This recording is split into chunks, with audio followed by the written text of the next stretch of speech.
assignment so that we can review and share areas that you can improve on. So let me just open it up here.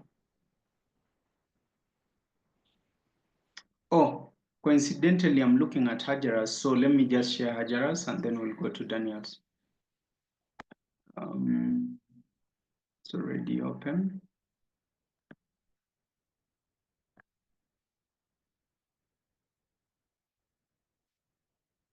Okay, so before I proceed, Hajara, how was the entire exercise? Sozi, can you allow me to share?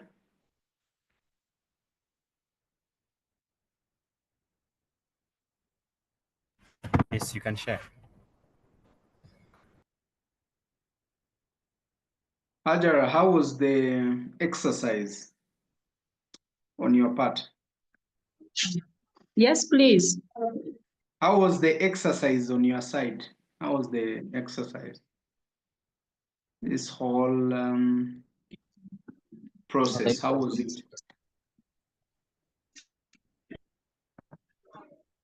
Yeah, it was the main part was and there's some term. I took a lot of time on that. Yeah. Okay. I don't know, but I tried to do according to what I understood somehow. Okay, so let's review, and I'm just going to track changes. So you remove these guiding questions.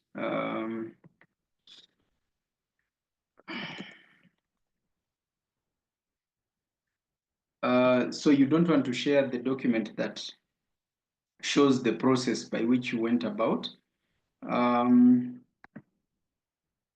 would think you have an email, so you can include the email. I am assuming that Kamocha is in Uganda, because some of these things you share with people who are not necessarily in the country. This one you can just put in. Okay.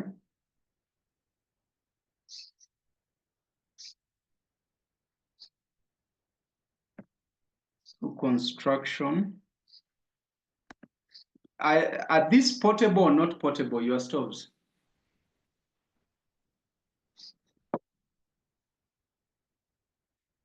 Ajara? Are these stoves portable or not portable?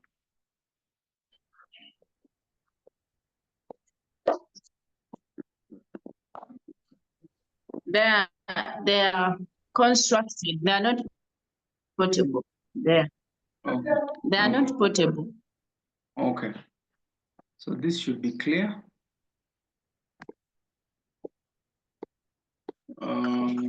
Now here you've mentioned mission, but you've not mentioned that this is your vision.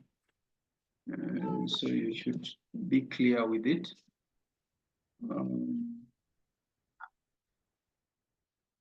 So now, this was to guide you. So I would expect you to say, to pick this and say your goal number 1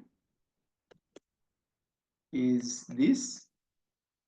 And then you just put by 31st December 2030. Sorry, 30. Same to goal number 2. Then you can remove the table so that now the document becomes more organized. By 1st January 2030. Sorry, just a second.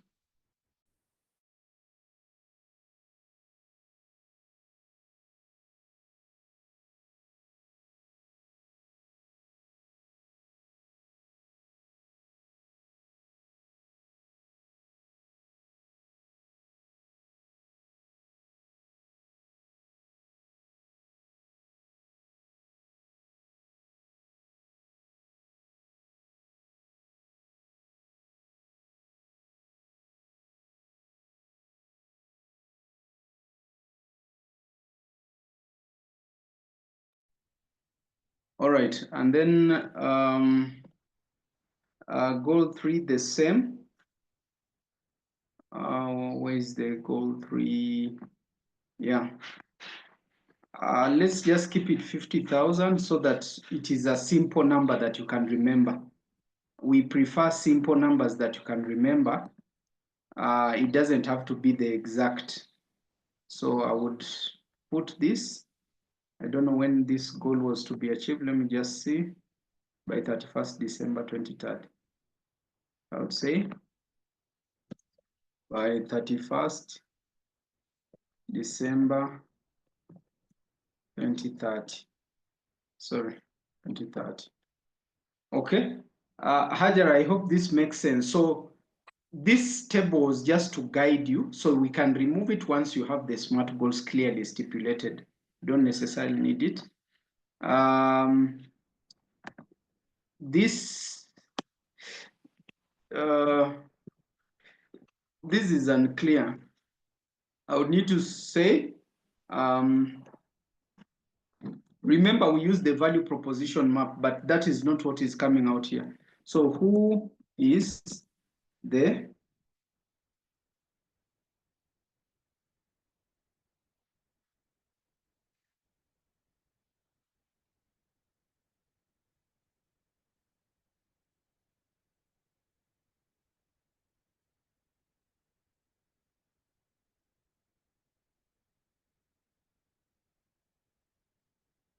So it doesn't make sense for you to just tell high fuel costs for cooking. Not everybody considers those high fuel costs, health hazards from smoke exposure. Who is experiencing that? So I would say this is not clear. This is not clear at all in terms of, I'm just trying to put comment, but it's not coming out. Just a second.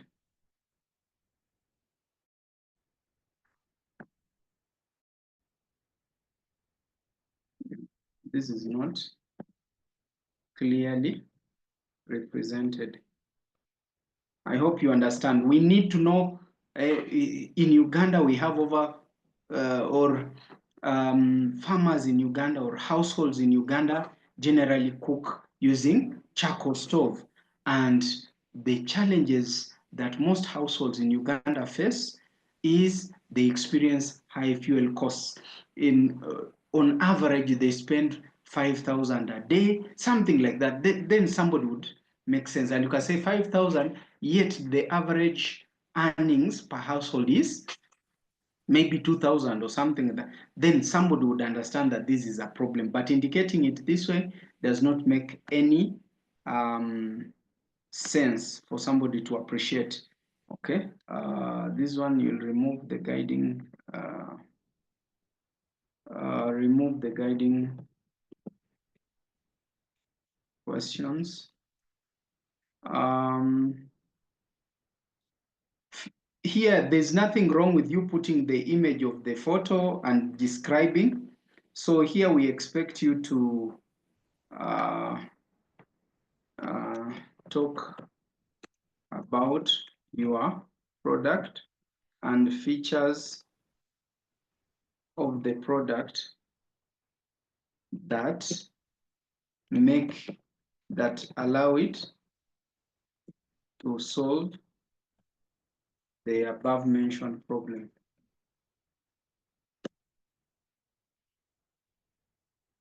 I hope this makes sense. Hajar, as I'm going through this, feel free to interject if you have a question.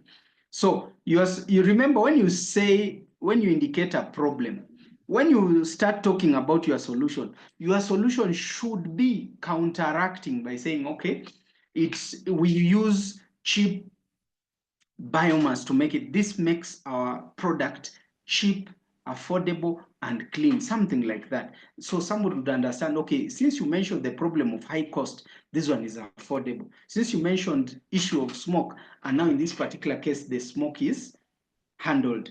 Okay, so something like that. I'll not repeat on the guiding questions.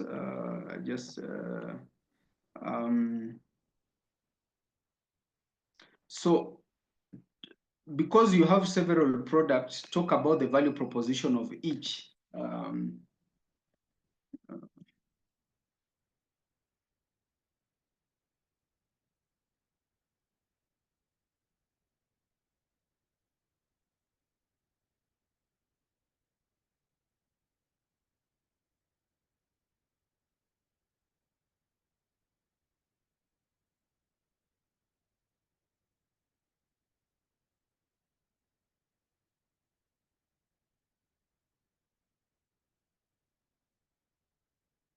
Fraction, we expect numbers.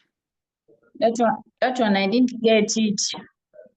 Which I one? didn't get it. Which one did you get? That one, the Traction. transaction.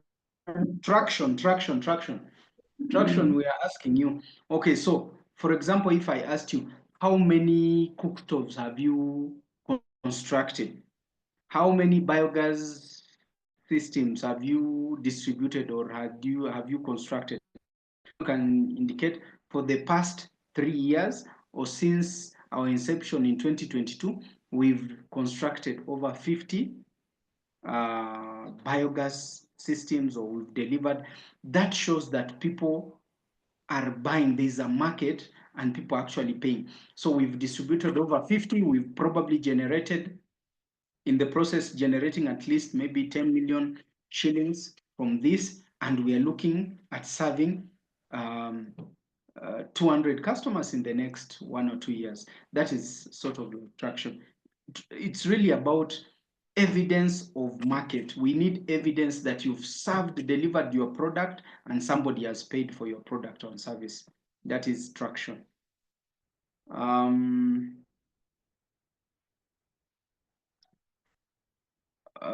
This is like the deal. I'm assuming we all,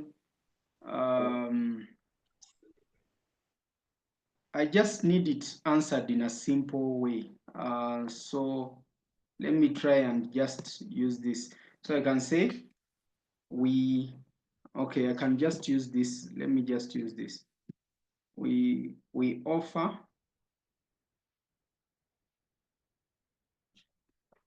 at, so what is missing is the cost. I don't know why this thing is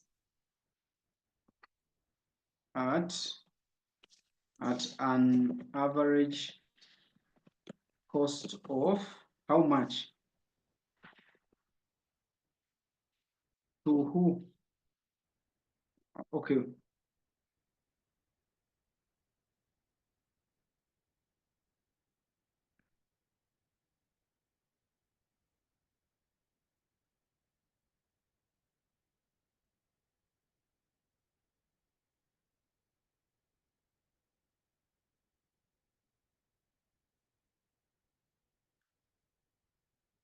At an average cost of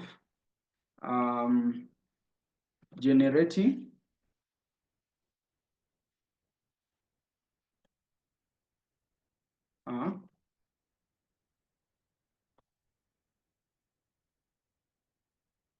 of maybe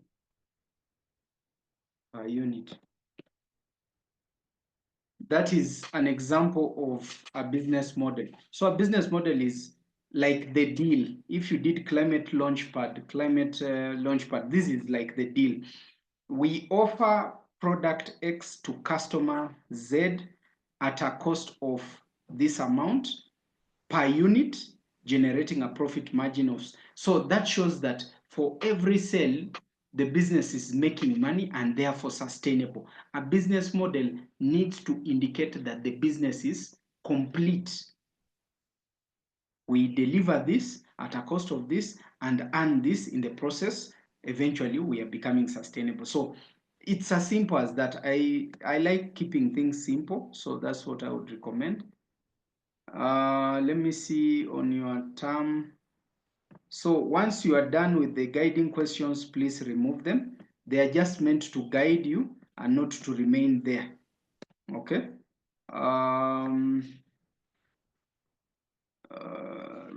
So 93.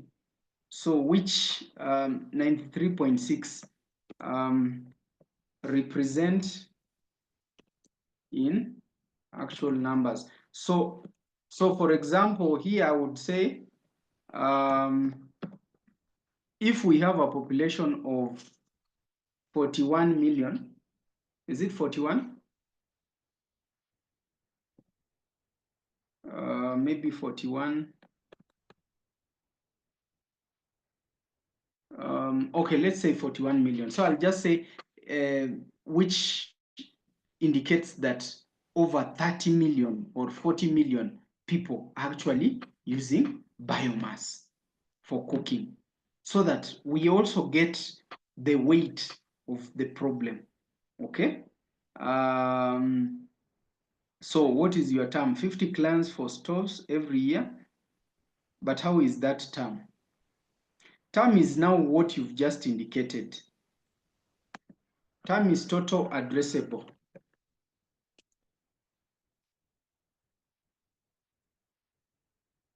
I would refer you to the video. I think we recorded this. So total addressable market is the overall, the available, the market that is there. It's not the one that you can reach. Or in some cases we call it available. It's available. So these are people that use. Okay. Then your sum is now, they are serviceable. In other words, when we say serviceable, you can be able to serve them. You can be able to reach out to them, but it's not like they are going to buy from you. So serviceable, available. Okay. So out of this, so for example, here we could have, you could end up like there is 35 million, whatever. And your source is World Bank report, maybe 2019 report, whatever that you need to indicate that report. So that is 35 million. Your serviceable is, you are targeting maybe 1,000 households. Okay, by 2030. So that means you will promote your products to over 1,000 households. That is if the household is your target. And then the sum are the people you will have now converted, who will have bought from you. And that is, we say, serviceable, but you will have obtainable. So this is market that I have conquered. They have become my customers. So maybe if I reach out to 1,000, I will get maybe 200, okay, households by 2030. So the obtainable is the one that you have secured as your customers. So we will look at the number of those customers times the product, the price point of your product to see the value. So in many cases, this is very close, usually very close to your revenue by the 5th year. So many times when we look at your market, we also look at, if you say you are going to get this number of clientele, we also look at your revenue in your financials to see, are they related, or one thing is in the east and another one is in the west. So I hope this is clear. Yes. Your competitive advantage. Okay, so it would be good to mention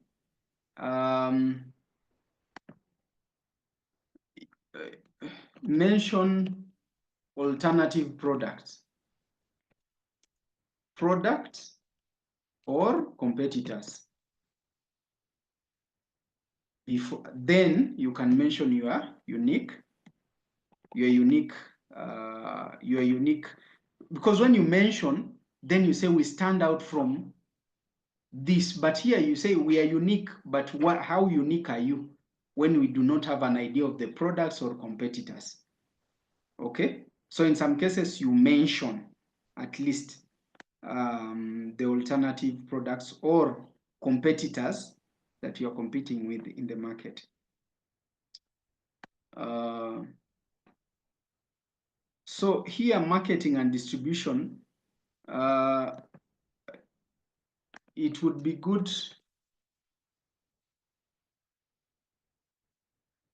to share your marketing objectives. For example, i.e., 1, to increase awareness and visibility of our products. 2, to make our products accessible and available. This could be, it could be different. Then you can say, we shall therefore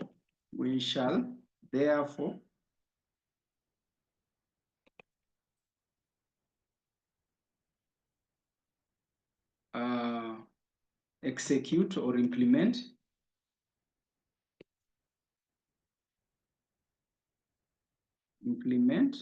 our marketing activities or marketing and distribution activities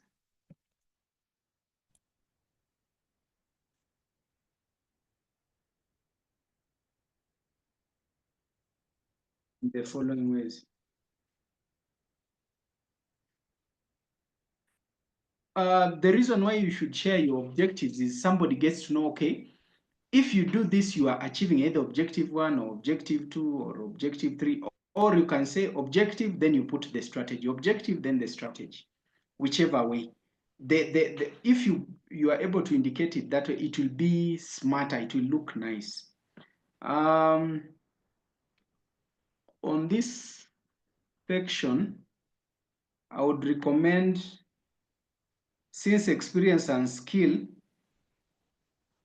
it seems to be only 1, I would remove this and put here and put here. And then I remove, because it's like the whole,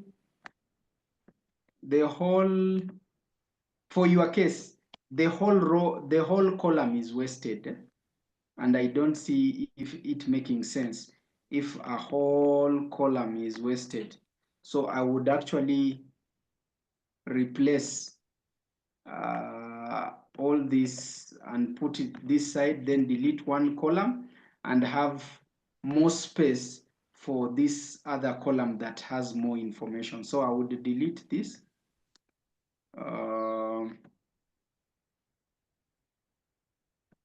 So I would delete and now expand this so that this is more visible.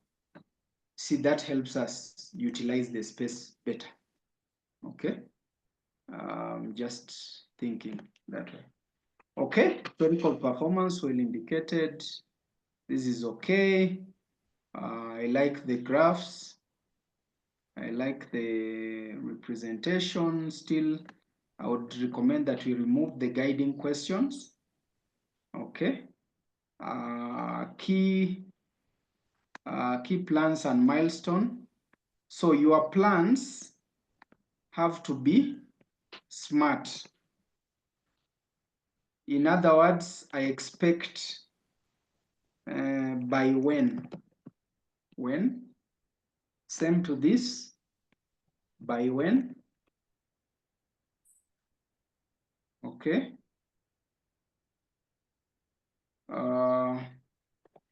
By when? It's not specific, and that sees as being a milestone because it's not clear. Okay.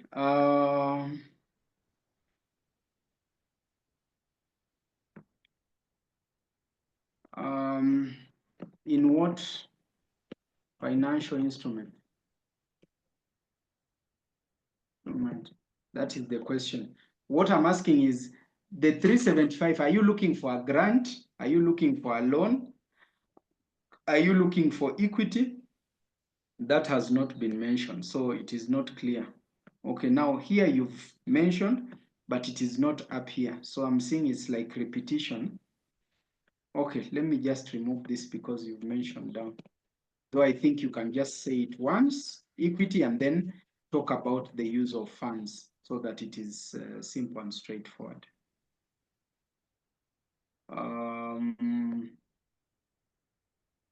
Okay, also let's remove here the guiding questions.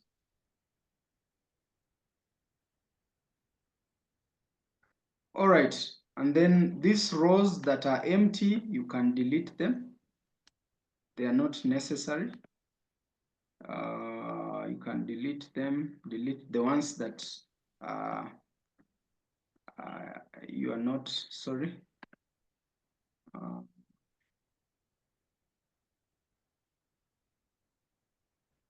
Okay, something like that. Questions, Hajara, or this is clear for you? Yeah, it is now clear.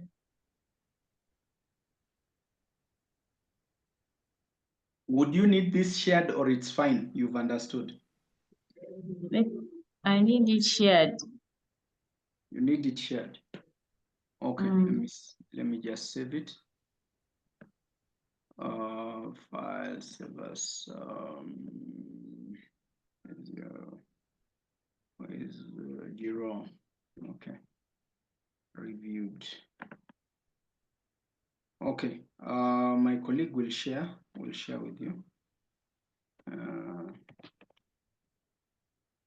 Okay. And any other person can ask, even if you were reviewing Hajaras, the same. Let me go quickly through Julius, and then we go to Daniel. So let me just open, I think I saw, oh, which one is open? I think I'm seeing, let me just a second. Let me see which one is this. Okay, this is green grow pumps, is it? Okay, let's just quickly go. Daniel, the same sentiments apply. Sorry, I need to track these changes.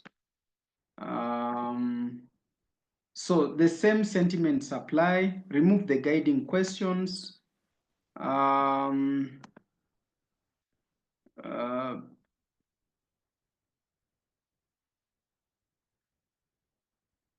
Okay. Don't make it look like this is a question answer. This is a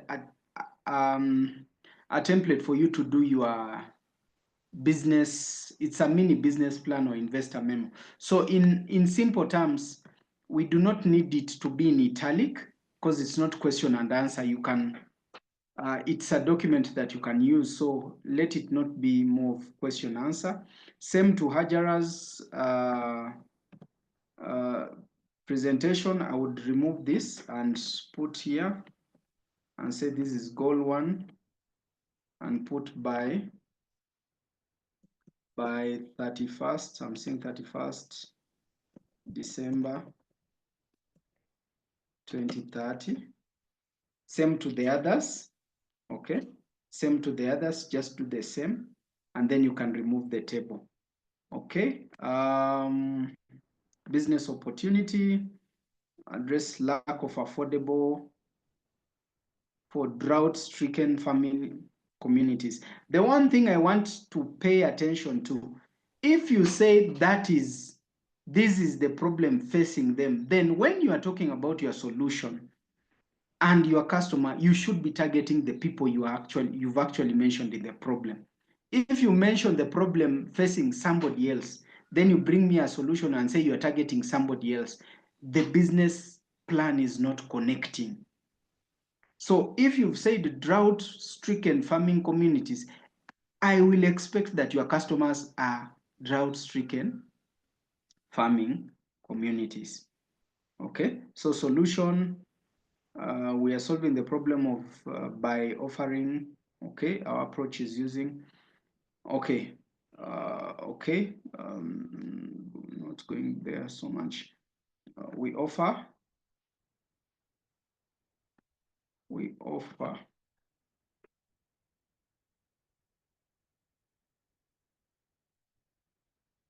so now, are you seeing your value proposition? Commercial-oriented farmers. Now here, your problem is lack of affordable irrigation for drought-stricken farming communities. I would say drought-stricken commercial-oriented farming communities because they experience a lot of losses, low yields, and whatever. So that when you bring your solution, it is connecting. I want everything to connect. I don't want you are mentioning this, and so drought-stricken. Somebody would say, okay, you are just targeting anybody, but at the end, you are saying you are offering commercial-oriented farmers. Then I would expect food insecurity, losses, something to do with economic impact from the problem.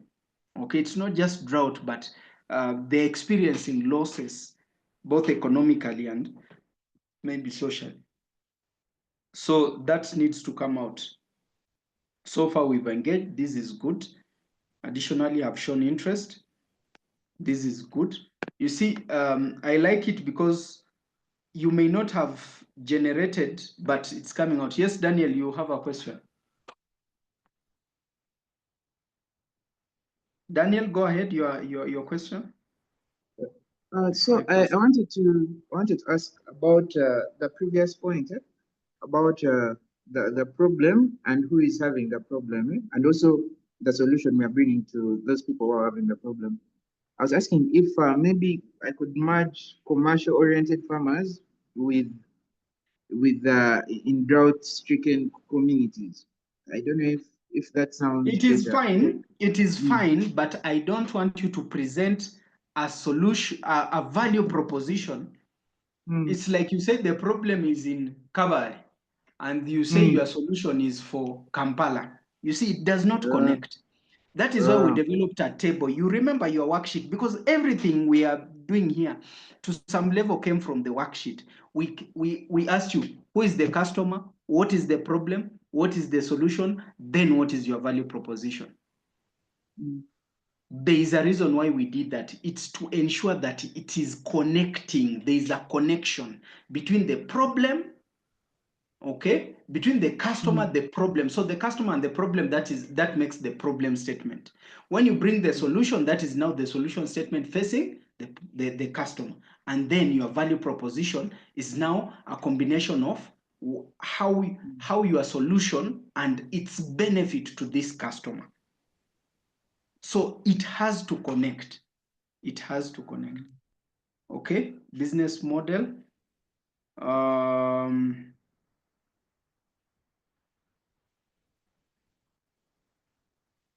Okay, so what I am saying here is you are mentioning your revenue model, how you make money.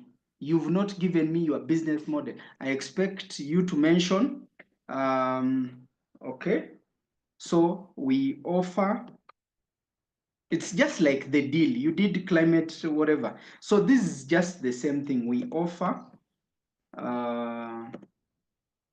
what is the product to target customer, sorry, target customer, at what price,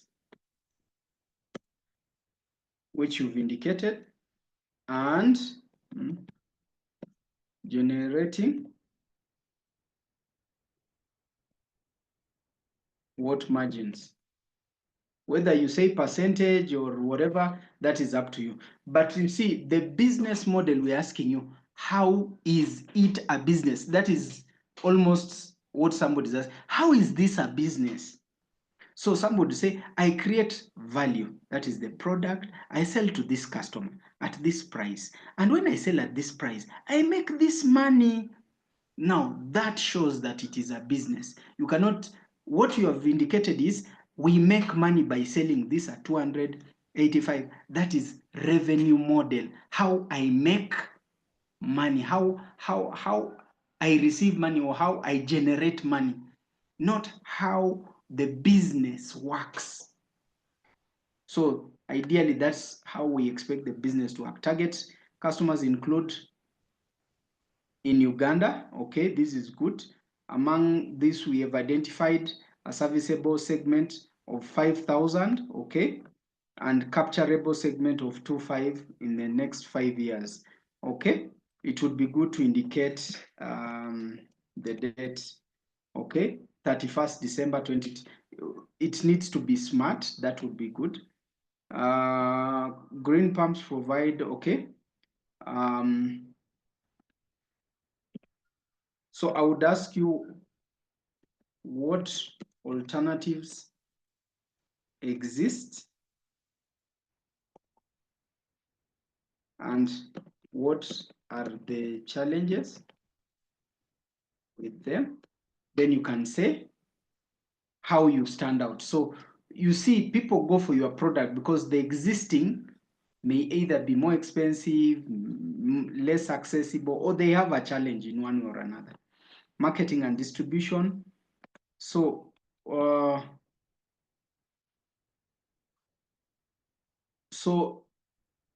here I would probably expect a bit of mention your marketing objectives. Remember, you've mentioned one of your objectives to secure. One of them is to secure 2,500 customers by which day is it? I don't know. You mentioned maybe 30. I can say maybe just for example 30th December 2030. So that is an objective to, okay. I can start with the first one, maybe to increase. Usually marketing has an aspect of awareness, to increase awareness of your products, to ensure access and availability of our products to our target market segment. Something like that. Then our strategy, marketing and distribution strategies include. So when you mention that, somebody gets, oh, this is to help them achieve this. Oh, this is to help them achieve this. Something like that. I hope this makes sense. So I can number this. Let me just number this. Okay, something like that. Let's look at co-founder. So this is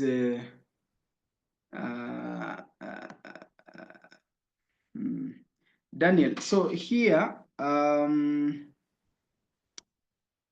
we expect at least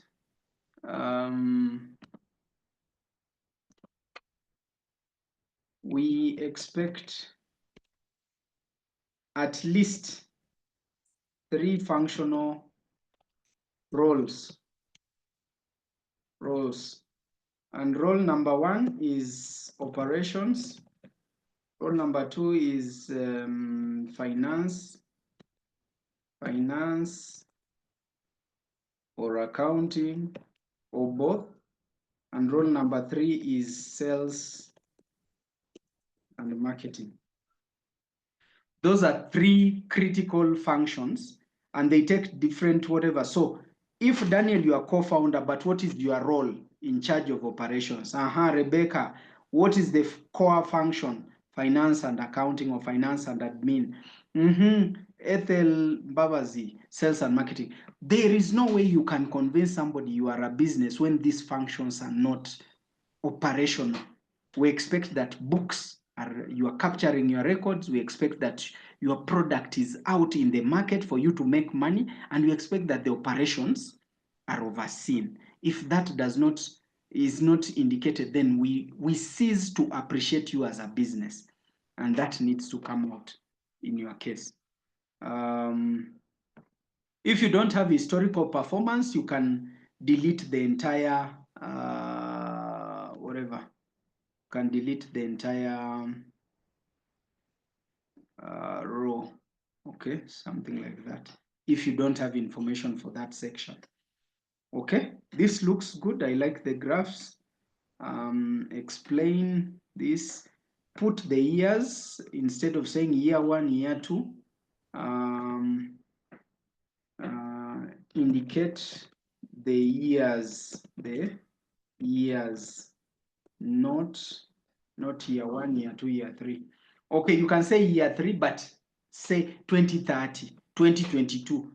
We like clarity of time when it comes to money matters. Then you can remove these rows where you feel you're not contributing. Just see, do we have a table here? Something like that. You remove anywhere that you feel you're not contributing. Yeah. I hope this is clear. Daniel, any questions before we proceed to the next? And remove all the guiding questions. Yes, Mr. Ray, I have a comment. Yes, please. So some of them are not adding the climate impact as based on the what? And the climate catalog that we sent. They're just the SDGs that they're adding. Okay, so it works. It's just that it will not position you to attract money or good money if you do not use the climate impact catalog, because you are not speaking the language of people who understand climate issues. So we gave you the climate impact catalog to start speaking in their language, to say, okay, you know what, we shall train farmers. That means we are climate literacy by empowering and training farmers to embrace climate smart, and we intend to empower at least 2,500, something like that. See, if you don't use the climate language based on how we've guided you, you are basically shooting yourself. We have guided you, but you prefer to present otherwise. So on our side, we've given you the necessary tools, and I would encourage you to make use of them. But it is not a must. It's just that it limits the opportunities that you may have if you don't use the tools that we've shared with you. Thank you, Andrew, for presenting that. All right. Daniel, I hope this is clear. Yes, Daniel, you have your hand up. So I just wanted to ask, for green pumps, we're looking at three income streams. We could individually sell the pumps, or we could also sell the tanks individually. Then the third income stream would be renting the service out, the service of sourcing water from swamps using this tank and pump. Yes, and then taking it to the farmer, also putting a setup at the farmer's place so that the plants, have the same tank and pump, irrigating the property, the farms. So I just wanted to know how maybe I could formulate it, because I don't actually. So you've said one product. So product, what is the product number one? Product number one is the solar pump. Okay, so number one, solar pump. Yes. Pump. Yes. What is the price? 200,000. Price. So I would say targeting. Who are you targeting? Okay, see, commercial farmers.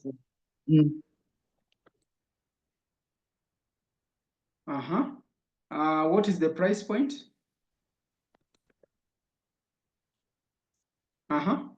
Average price? 200,000. Okay, Mr. Roy, we can't see what you're typing. You are not seeing? Yeah, Is it that the screen is small or it's just not visible? it is clear now. Average price, margin per unit. What is margin per? How much do you make per each unit? Make about 120. So you can say 120,000. 120 UGX, or you can say the percentage, which is also fine. So I'll go to the second product. Then I can say the third product you said, The water delivery service. pumping as a service. Is it irrigation pump as a service? Eh? So you say irrigation, we call it a platform as a service, or irrigation pump as a service. So that means they pay as you go. Are we together? And you'll put your price and whatever. That still works. I hope that helps. Okay.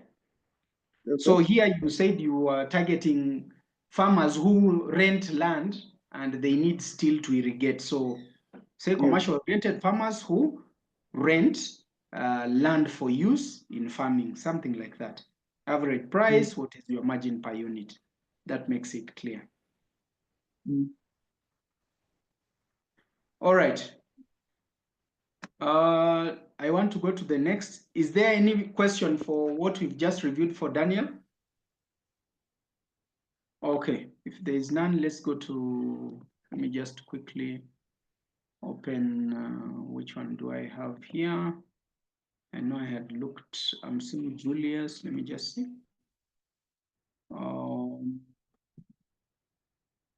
So we've looked at Daniel, Hajeras. Let me see if we have Julius. I think Julius. Okay, let me share my screen. Okay. I hope my screen is okay. I've just increased. So Julius' comments are already here. Remove the guiding questions. Okay.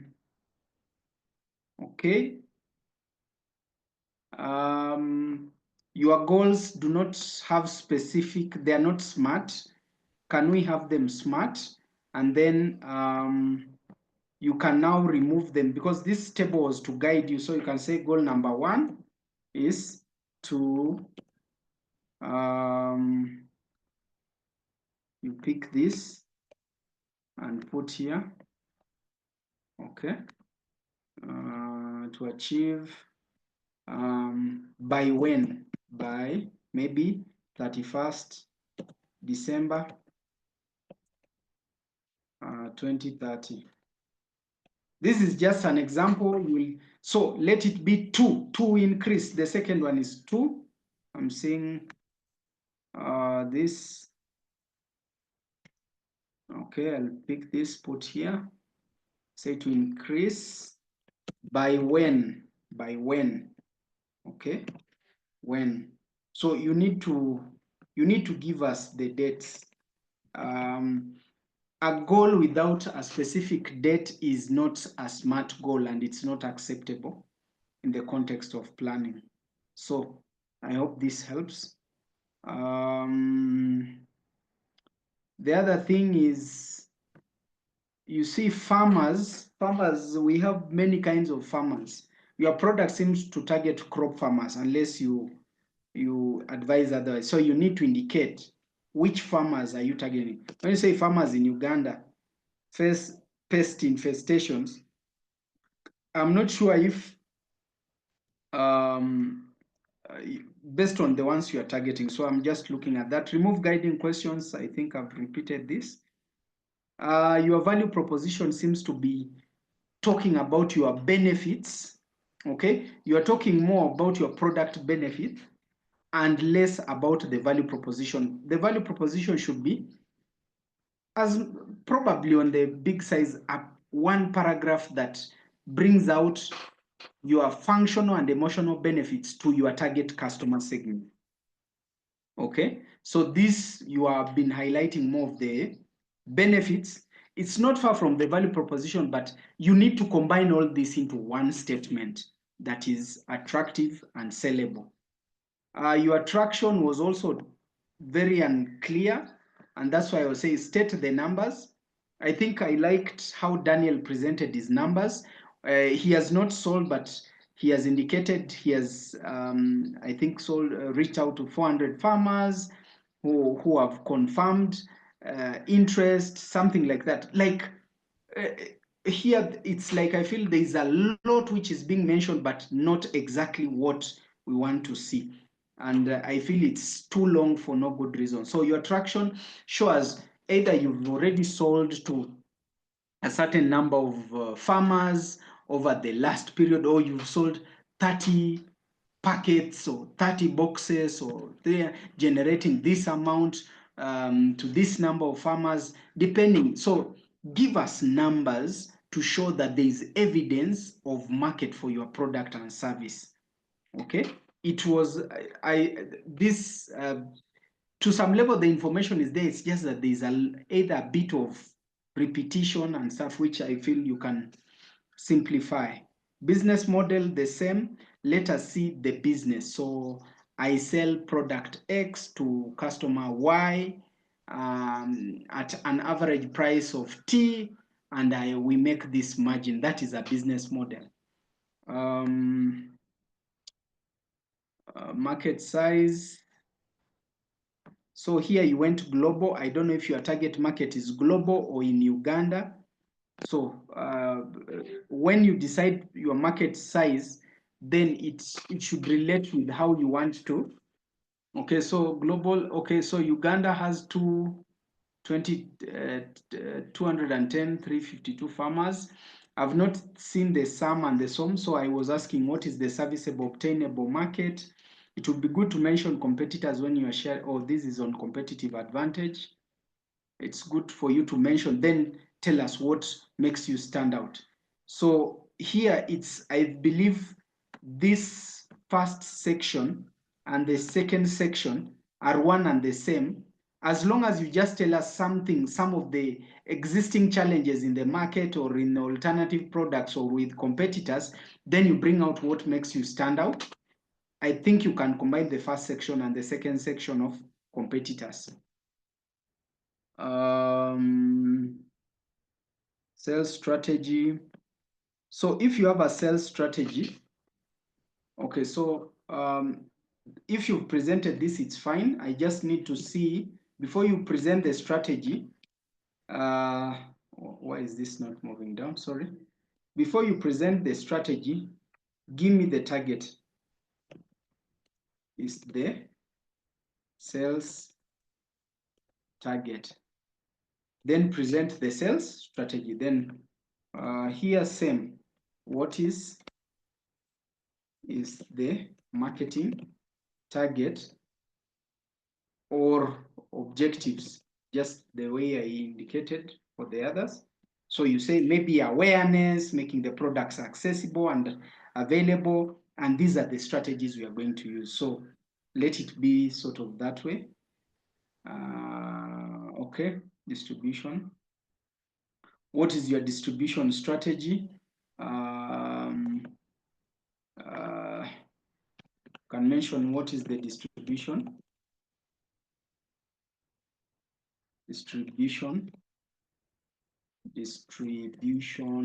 goal. Okay, then you can tell us the channels. So your goal could be making it accessible, available to your target or this in a certain region. Okay, this is okay.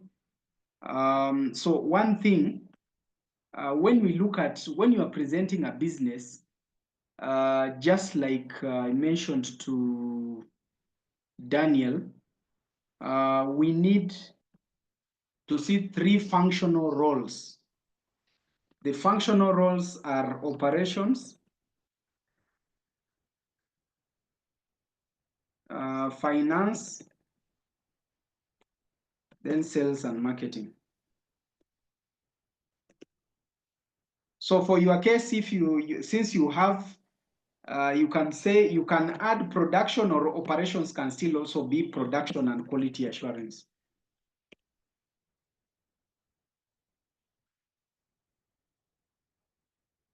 So these are good, but from a business standpoint, it does not make a lot of sense. You just have people who are experts but not functional in a business. Okay, and that does not make a business. A business needs to be functional in nature. I need to have the different roles that make the business functional. So I should ensure that my team is functional. There's nothing wrong with having all these experts.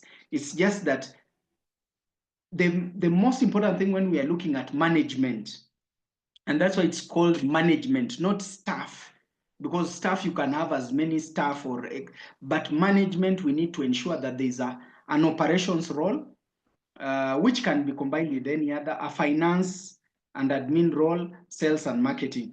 If it is one person, he can be all those roles, but we still need to see those roles for a business to function like a business. So that aspect was missing. And anytime you're going to fundraise, especially from commercial investors, they need you to be able to sell your product. So you cannot have a team without sales and marketing.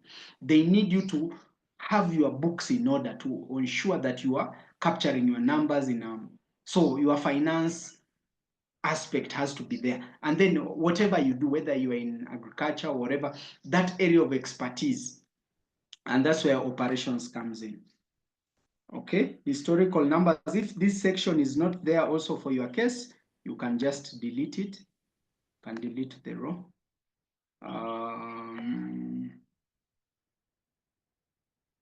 Yeah, so you can see here you've indicated years, but you've been avoiding mentioning the years. So I would highly recommend that we mention the years and then use the financial. I think I saw your numbers. They looked okay. So pick those numbers and the graphs, the illustrations present here the graphs and explain the growth of the business, i.e. revenues, news, profit, year over year. So you can say in year one or in 2020, we are at this. By 2025, our revenues will have grown by this, profits will this, something like that. I think Andrew's comment also comes in handy here. We shared the climate impact catalog to help you communicate a bit of climate language, which positions you even better when you find climate proposals or climate opportunities. But I have not seen that being used, so I would highly recommend that you leverage and utilize the climate impact catalog. I think that's my comment for this. Let me just save as reviewed. Yeah, any questions, Julius, if you're there? I hope this helps everybody. I think I've not seen Evelyn's, but I've seen the numbers. The numbers look good. Yes. So for Evelyn, I've just sent it to your inbox right now. Sorry. She has just sent it right now. Okay, let me just quickly look at it.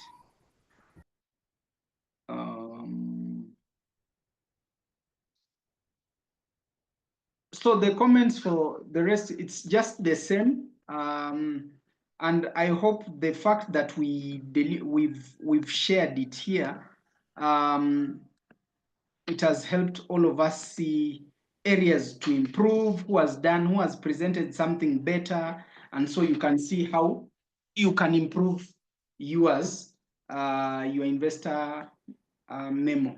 This is a mini plan, so you'll find whether you make your business plan or you make your pitch deck, this will have much of the information that you'll always need.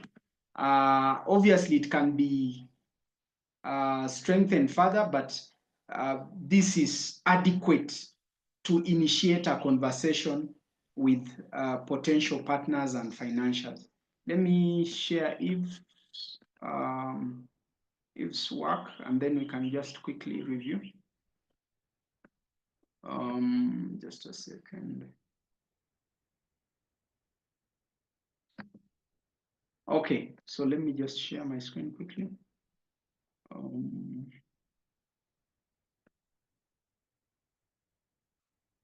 All right, so as I mentioned, let's remove the guiding questions. Once you are done, you can remove the guiding questions. Even if there is an email, you can put. If there is no email, okay, fine. But if you have an email, it would be good to put that. And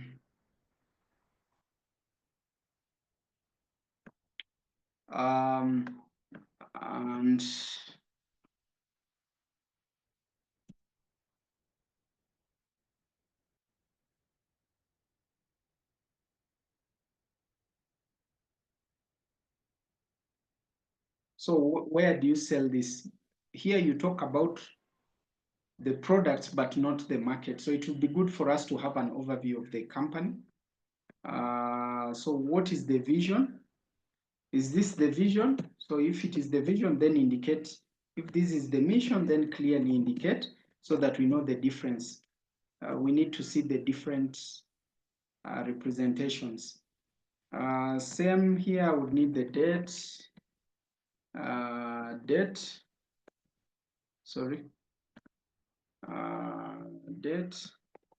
Then I would recommend we pull this, put here, and then put this here, and you say buy. Okay. Same to the others. Okay, this do the same. By when? Same to the third one.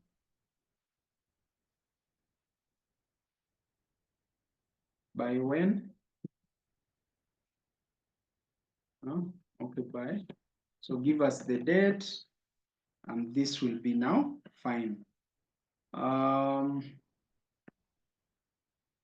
Then when we go to, then you can delete once you are done with that. Once you are done with this aspect, you can remove the table, just something like that.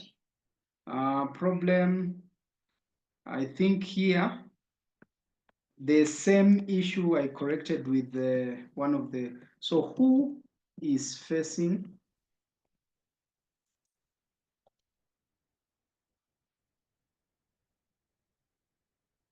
what?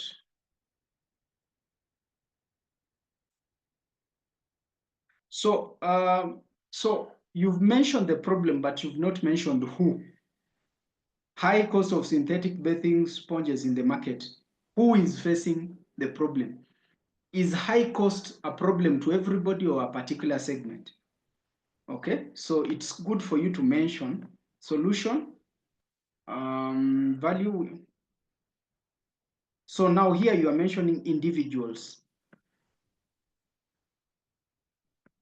Which individuals? Where? Are they in Gulu? Are they in Kampala? Are they in Uganda? Individuals in Uganda, or yeah, so it needs to become more clear.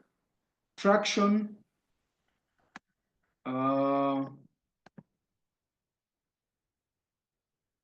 So we have served 80 retail shops. So you're in, so maybe I would say how many how many whatever products have you sold, or how much have you generated since inception, something like that. Like, we just need to see and get a bit more detail in terms of the market appreciating your product or adopting to your product. We offer bathing sponges, okay. Okay. So we make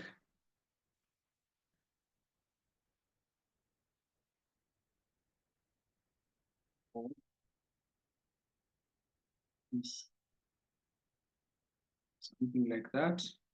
Market growth. Hey,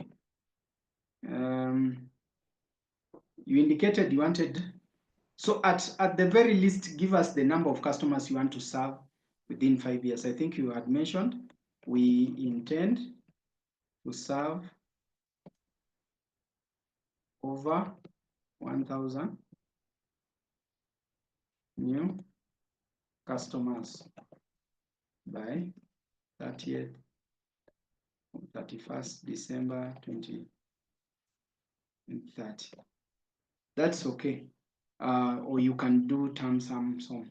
At least we need to have an idea how many new customers, how many customers you intend to serve in the next 5 years. What makes unique?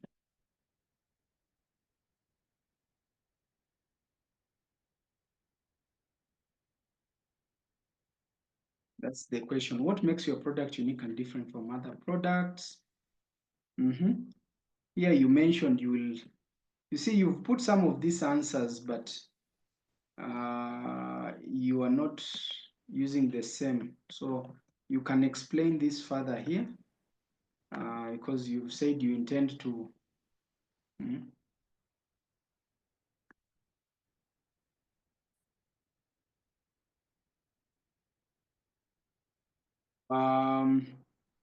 Yeah, indicate your team.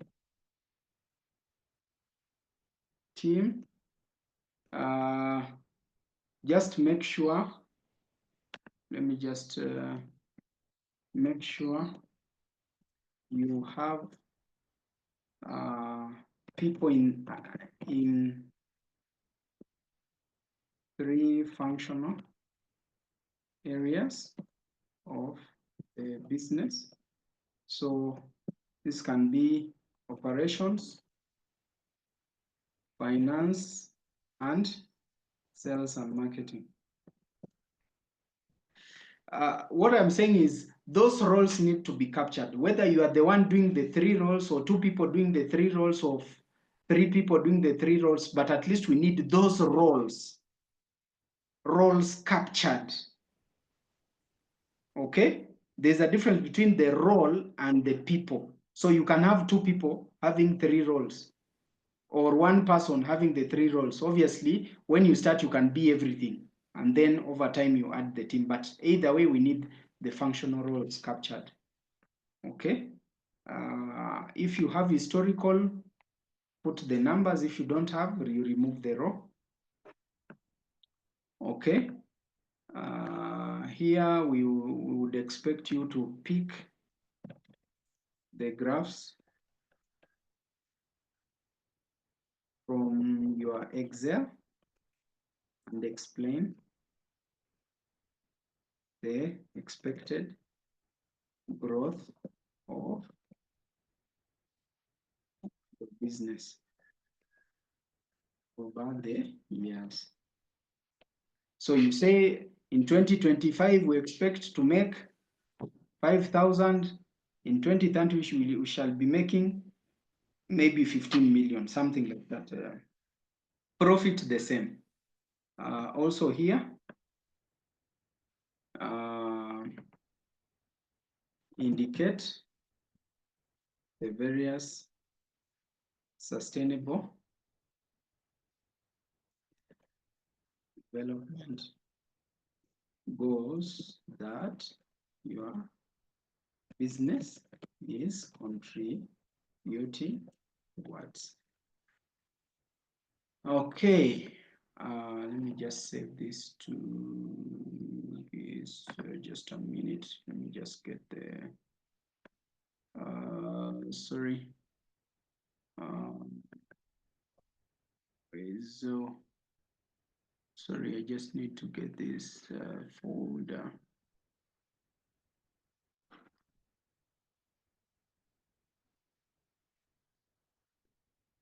Let me save in your folder. Reviewed. Okay, that's it. Any questions? I think we are all good. Any questions so far on the reviews? I think there are some things you've seen from the others that you can borrow. There are some things you can. I hope it was worth the. By sharing, it helped each of us see the common things and some of the strategies you can present your product better. On the solution area, if you have an image of the product and it's not too big and you can present the image and explain the features, something like that. So yeah, in a nutshell, that's it. Any questions based on the reviews as we look to talking about the pitching and storytelling? So let me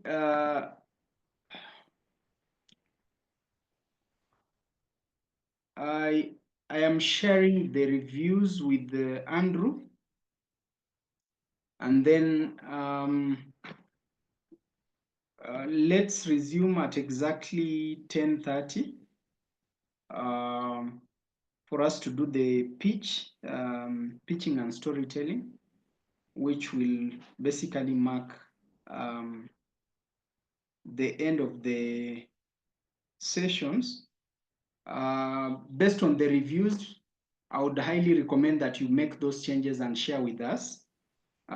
If it will necessitate us having another review with you, we shall be happy to do that, but only if you can be able to share before Wednesday, before close of Wednesday, because we are supposed to submit reviews of the engagement.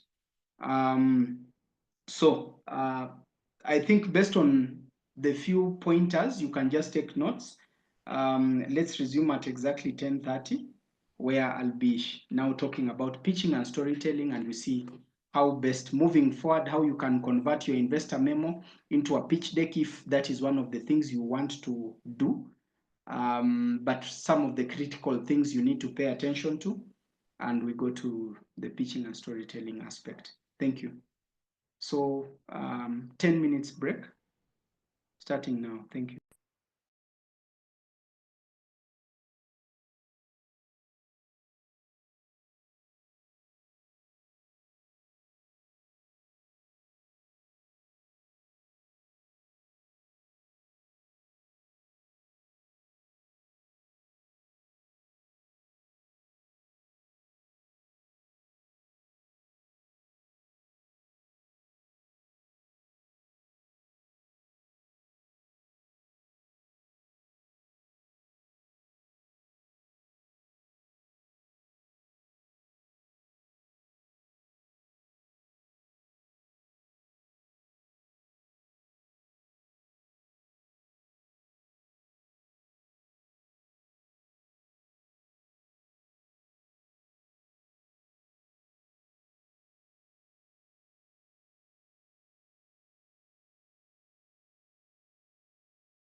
All right, I want to believe we are all back and set.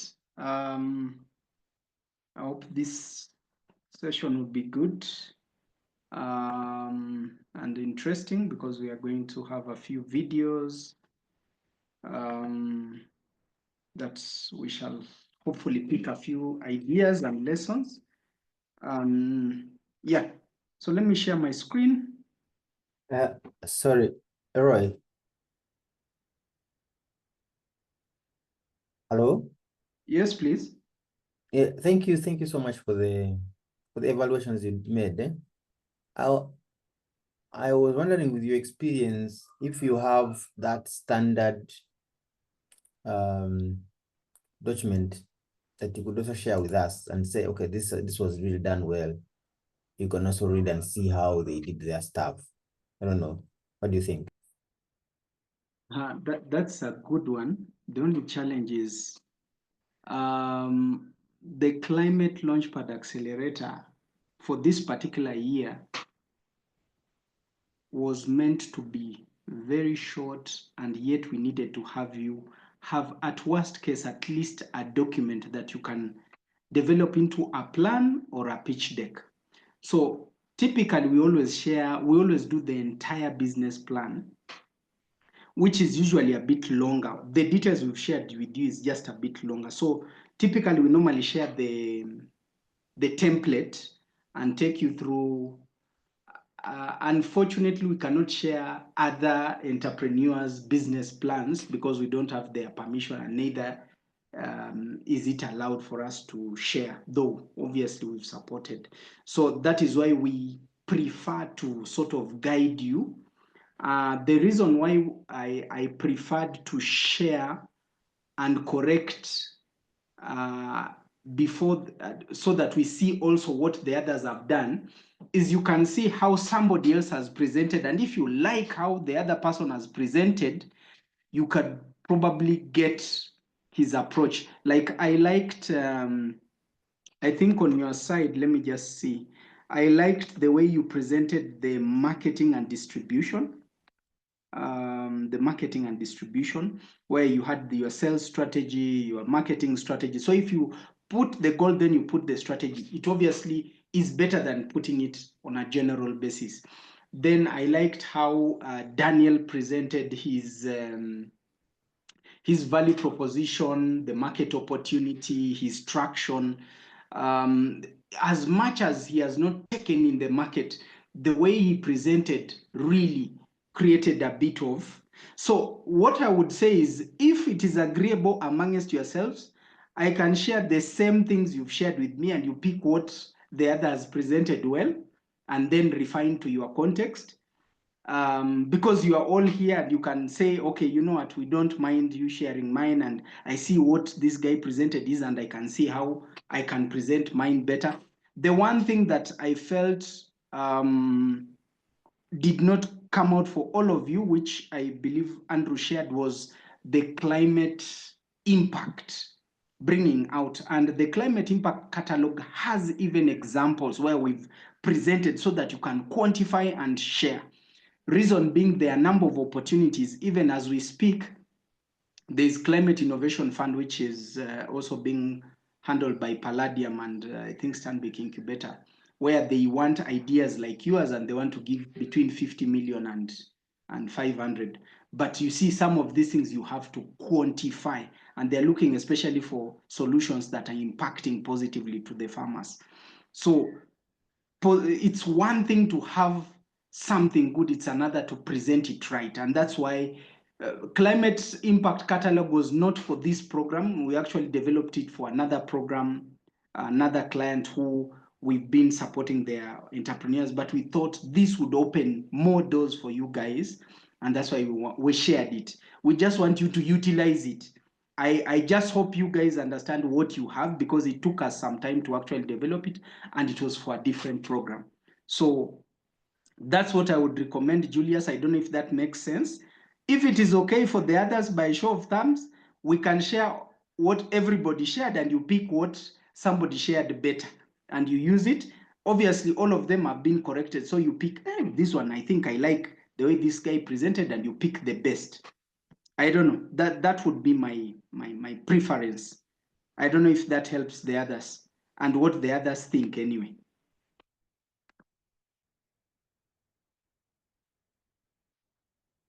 Comments from the others? Daniel is saying, okay. Hajara, Julius, Evelyn, what are your thoughts?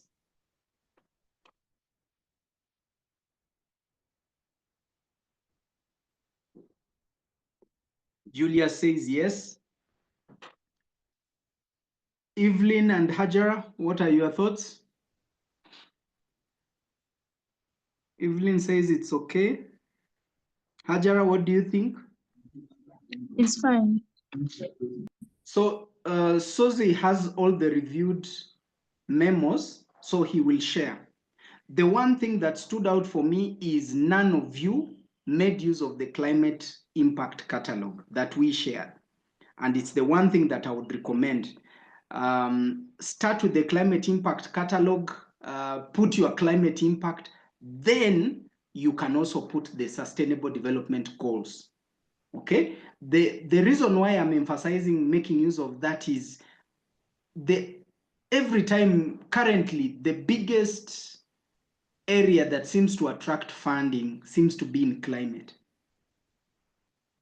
Okay, so the better you can articulate your impact, the opportunity you're creating, the problem you're solving, and speak in the language. You see, it's one thing to do something right.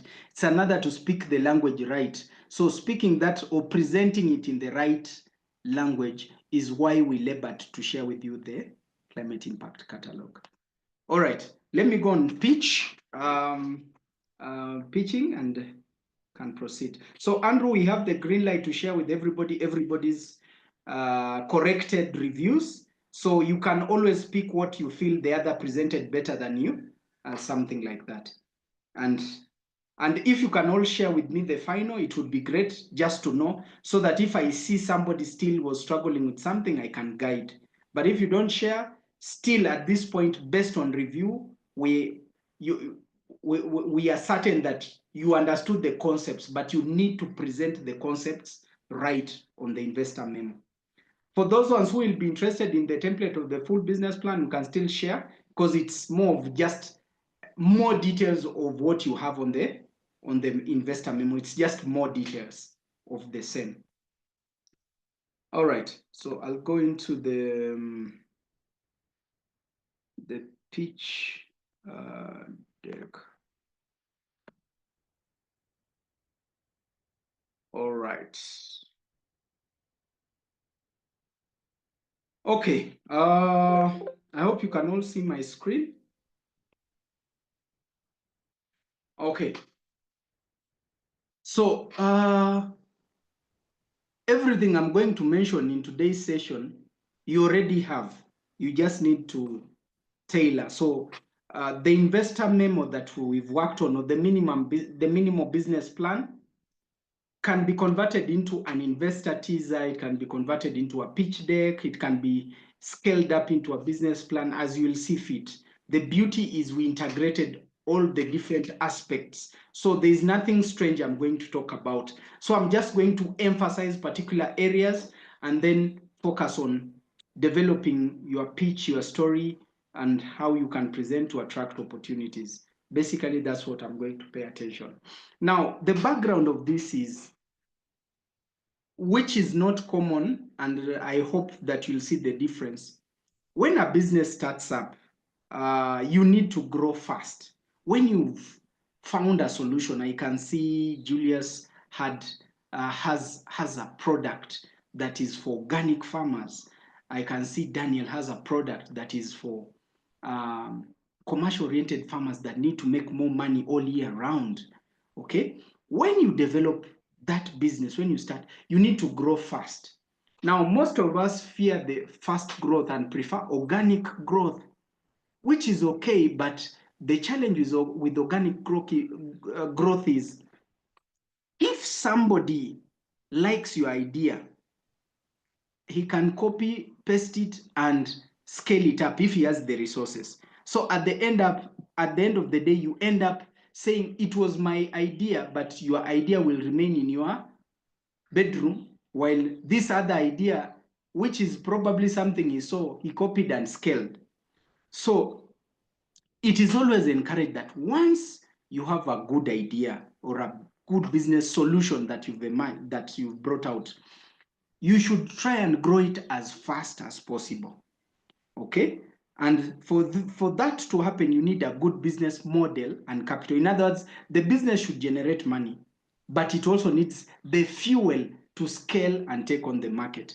Now, this is a foundational principle that is also divine in nature, because the first law that God gave us was be fruitful and multiply. Many times we associate it with multiplying children, but ideally being fruitful is a seed has to mature to become a fruit. So for a tree to produce, it has gone through a journey of figuring out, and then once it develops a fruit and a fruit can be eaten, it means fruit is supposed to serve others. So you need to multiply your capacity to serve others, and the more you serve, the more you earn. And that is why ideally anybody who serves more people is expected to earn more. All the billionaires that you see, it's because they are serving big markets. You cannot expect to be big and serve small. So ideally we expect you to serve big in a big market.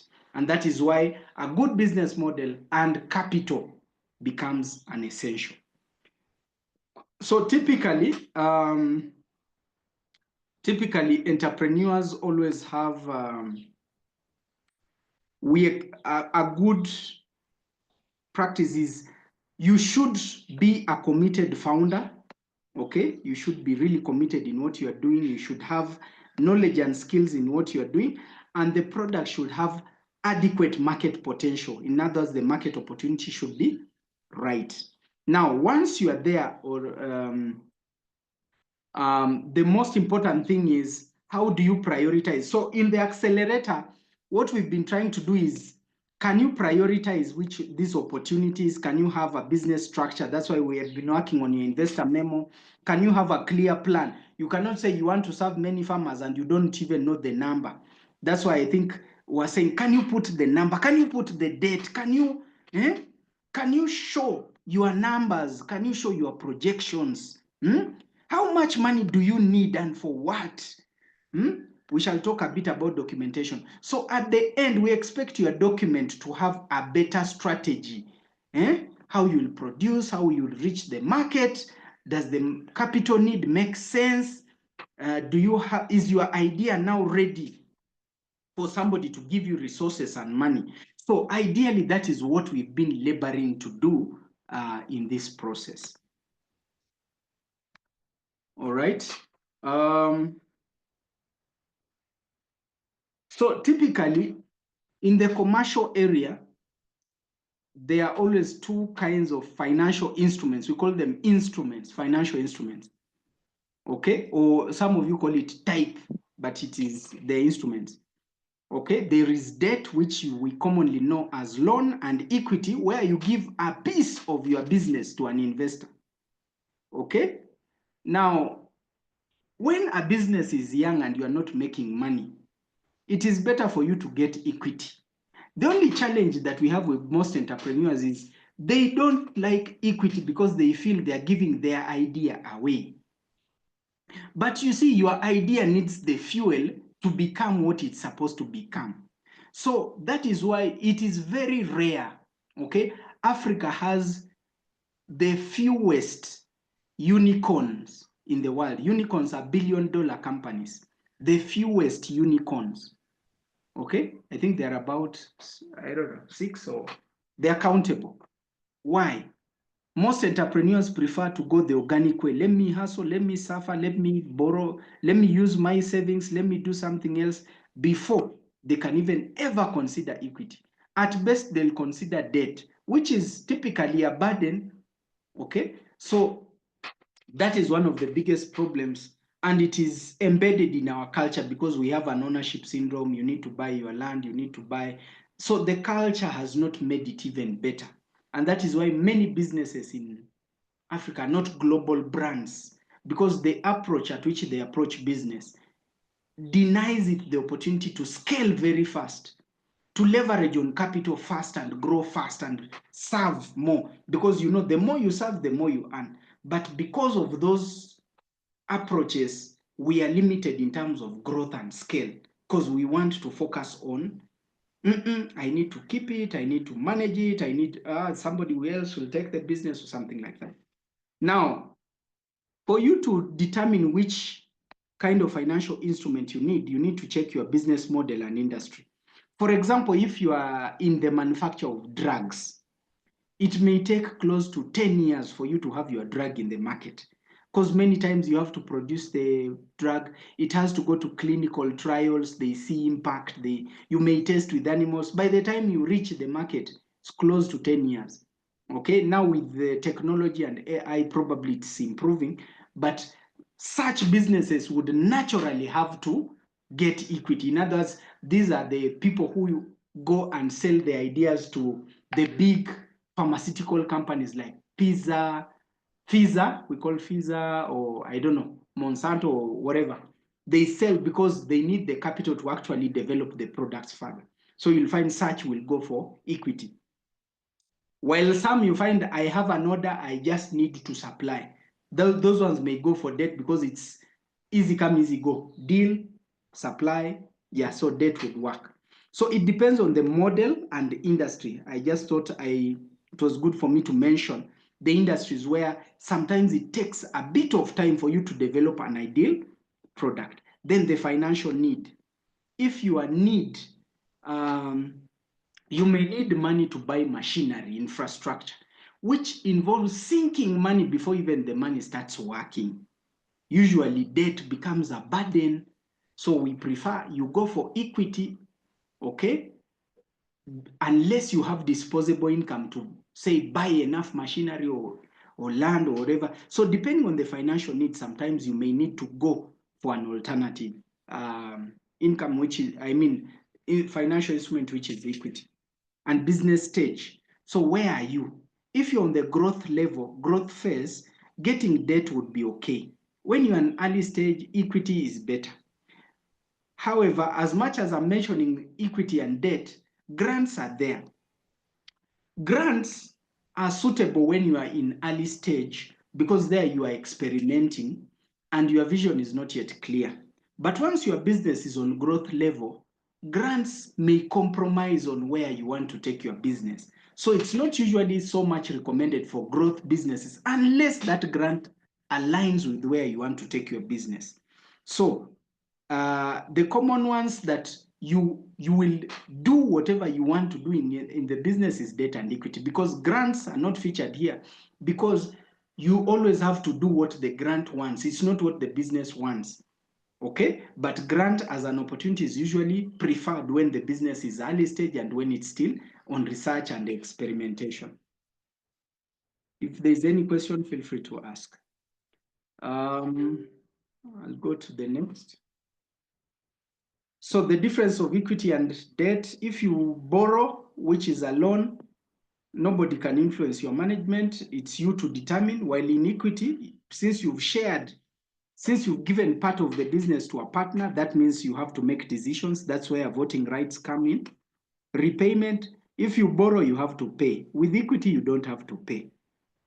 With the debt, you have annual obligations in terms of interest or periodic obligations where you have to pay interest.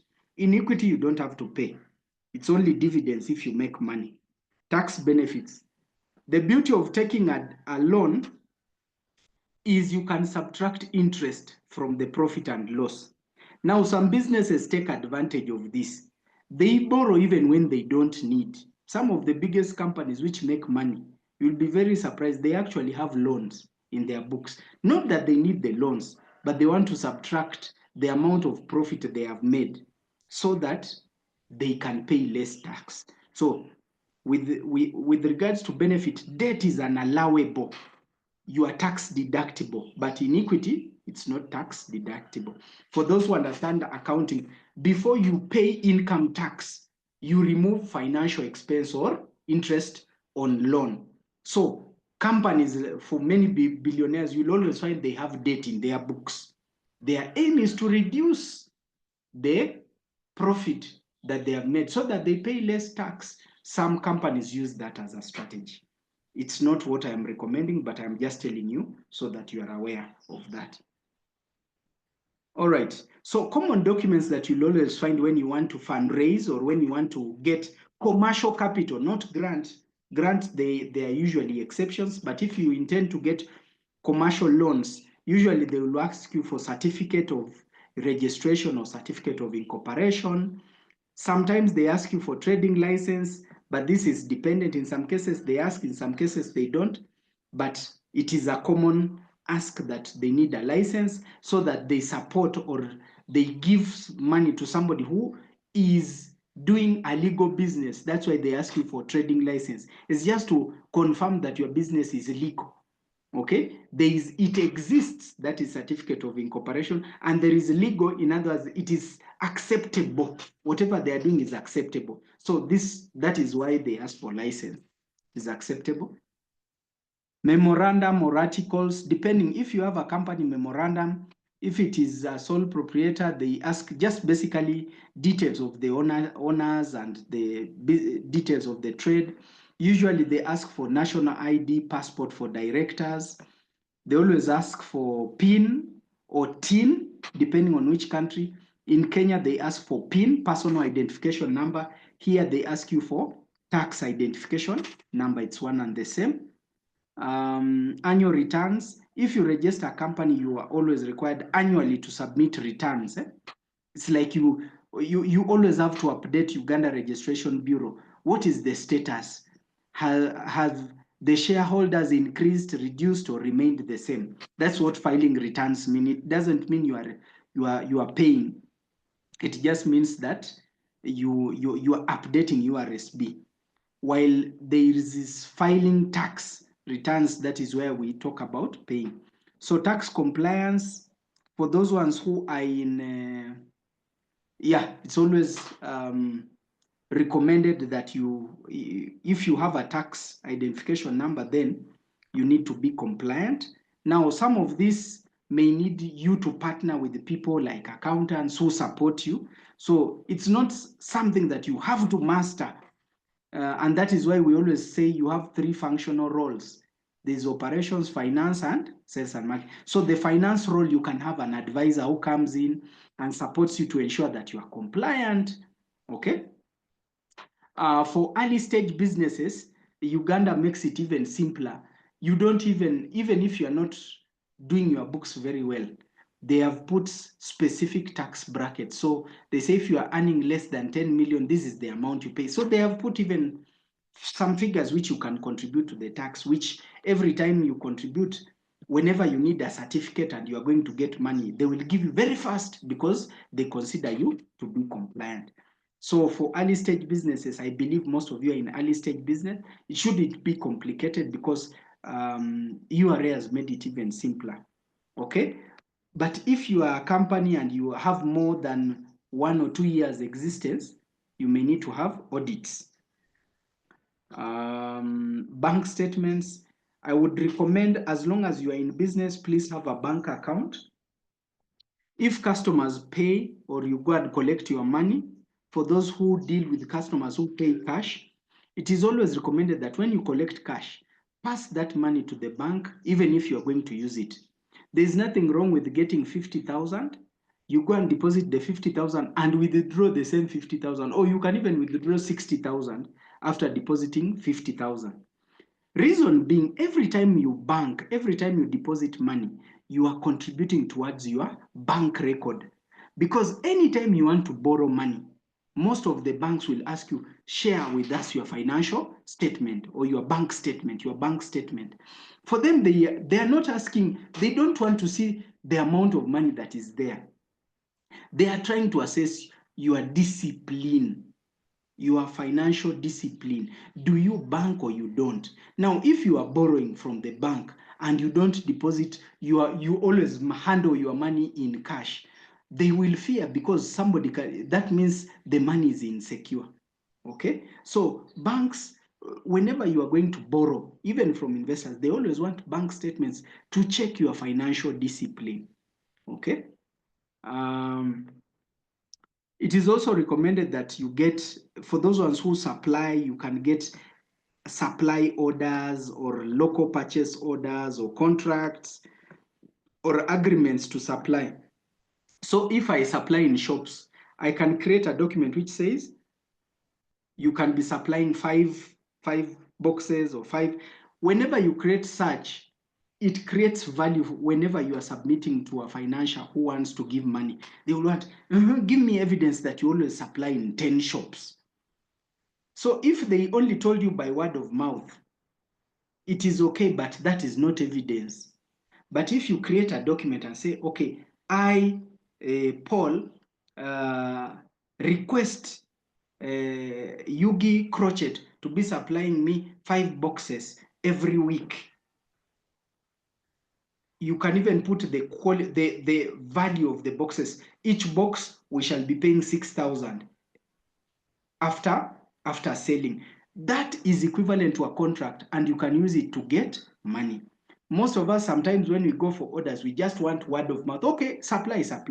But that cannot be adduced or presented as something that will attract somebody's financial interest. Okay, so I just hope that you are aware these documents are important. Not all of them, they vary depending. If you are a registered company, the documents that you may need are incorporation, trading license, memorandum and articles. Most of them are common for companies. If you are just a business, you will need just certificate of registration. You may not have memorandum and articles. You may just have a license or certificate of operations. Businesses do not need to do tax. Do not need to do returns in URSB, so that one is okay for them. But you may not have audited statements, but you at least should have a bank account where you are depositing and withdrawing. As I've said, the money is yours. There's nothing wrong with depositing 10,000 and withdrawing 20,000. The most important thing is that 10,000 that you deposited is very important in the future, because that bank statement is like your report card of how you behave with your money. Because in businesses, it is always recommended that you bank, because that creates a history. And it's that history that they use to determine how much they can give you. Any questions so far? All right.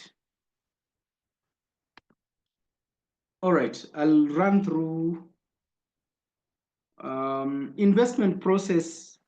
If you are a business that you are raising money from investors, so you may meet an investor at this point where they will evaluate you and say, okay, I think Agted is good for me to invest. Once he says, okay, I think I can start checking on him, he will do due diligence. And in due diligence, that's where they check your bank statement, they visit you on site, they check how you are performing, everything, how your records are. Okay, you may not be perfect, but that's what he will be evaluating.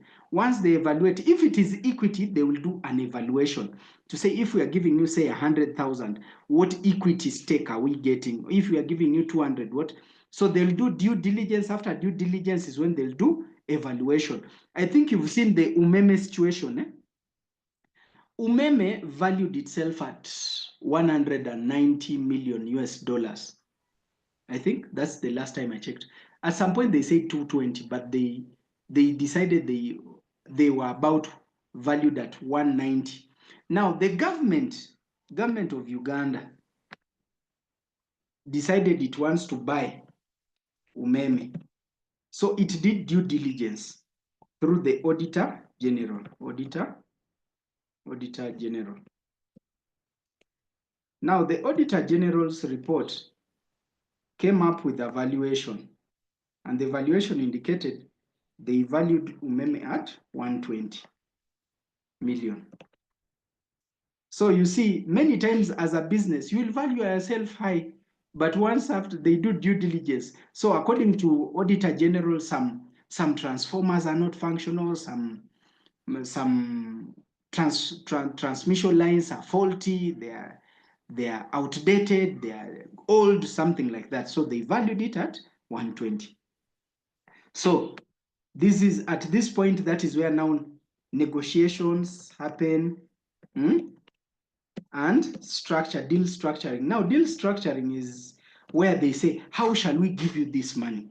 Oh, yeah, we can give you maybe 100,000 as a loan and then 100,000 as equity. Deal structuring is now packaging how this money will be disbursed. So sometimes when you see news, oh, a company has been given $5 million, please do not think that money reached them. In some cases, you will find as much as they approved 5 million, the first money that came is 50,000, because deal structuring is different from the amount of money they give you. Okay, so this is where negotiation happens and approval. You get a term sheet. You'll hear a common term called term sheet. Term sheet is the rules or how they will engage. Even when you go for a loan, the bank always gives you a term sheet. Most of us don't read the term sheet. And that is where problems start. Most of us, the moment say, we have approved your money, come and sign papers and we disburse the money. For you, in fact, and these bank relationship managers, what they do is, they even don't tell you that you are supposed to read and get back. They give you the paper and say, you sign, we disburse your money. But you are supposed to read the terms. You can actually negotiate some of those terms. Most of us do not negotiate. Oh, they have approved 100 million, let me sign and I get my money. Then sometimes you find they have hidden some costs, they have increased maybe the percentage, they have added some costs, and in some cases we don't see. That is why some people say their companies, they lost their companies. It's not because, many times it's because they didn't read the term sheets and they didn't engage an expert to help them review those term sheets. So it's always recommended, if you are going to fundraise, when you reach these negotiations and term sheet, have experts to help you through the process. Then monitoring, once term sheets are done, they approve and give you the money. And if it is equity, the partner also comes in to support in some ways, either the reviews, monthly meetings, and whatever. So that is how it works. And then most investors exit. Okay? Any investor who invests in you always wants to exit. In other words, he can put in 100, he wants, by the time he's leaving, the company has increased its value to the point that he can also get more money from what he invested. That's what exit means. They don't want to be in your company forever. They want to make money and then leave. Okay? Most of us think that the investor comes and be with you forever. In many cases, no, they have an exit plan. And some of these things you can discuss. If you feel, I don't want to have an investor for long, you can always discuss, what is your exit plan? Can I buy back my shares when after 5 years or 10 years? That is something you can also discuss. I hope this is not too technical, but I hope it is helping you understand the process. So you have the opportunity to buy. So these are exit strategies. That's why I said you can discuss with an investor the exit strategy. So in exit, you can buy back your shares. In other words, if you gave 20% of your company, you can still buy back. Or the investor can also buy you out. There are companies where the investor has bought the management out. Umeme has been bought out. Okay? The Umeme has been bought out. In some cases, and this is the most common thing that happens, one investor leaves and another investor comes in, trade and sell to other funds. So you will find the more you expand, the more money you need. The more you expand, if you are in Uganda and you want to go to East Africa, you will need more money. If from East Africa you want to go to Africa, you need more money. So you will always find this round 1 funding, round 2, round 3, round 4. Now, in each stage, there are investors who come in round 1, there are investors who come in round 2. So as the company grows in value, more investors come in with more money, but the old investors sometimes sell their shares in that process, so that the big investors come in, as for them, they exit to invest in other small companies. So that is how it works. It's like a cycle. The big ones come in, the small ones leave. The big ones come in, the small ones leave. Okay. While some companies sell to industry partners. I think you have seen this with Coca-Cola. They have a bushera called Ades. Ades is likely to have been bought from an innovator. I think you've also seen Pepsi. Was it Pepsi or Riham? They recently launched a citrus. Usually they buy from an existing product and just modify. The same way Royco bought Maggie Cube. We used to have Maggie Cube. Royco bought Maggie Cube. Okay, so a big company can buy a small company and have them in. The way Facebook bought WhatsApp. Okay, so this is how exit happens. So that is basically how the ecosystem works. Can I receive any questions this far?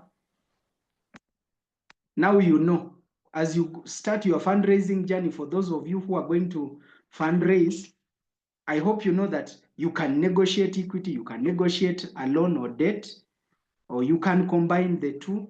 But as you engage, for example, equity, just know that you can get partners in and they can buy you out if you want. There are some people who actually in Europe, most people start businesses to sell. It is not common here. People start businesses to keep. But in Europe, you'll find somebody, as long as it's a nice idea, he pushes it first and second years, then he sells it at a big value, then goes and starts again, a different idea. So some people, that is their business. They build businesses to sell. Okay, it is not common in Africa, but yeah. So you have the opportunity to also buy back your shares if you want.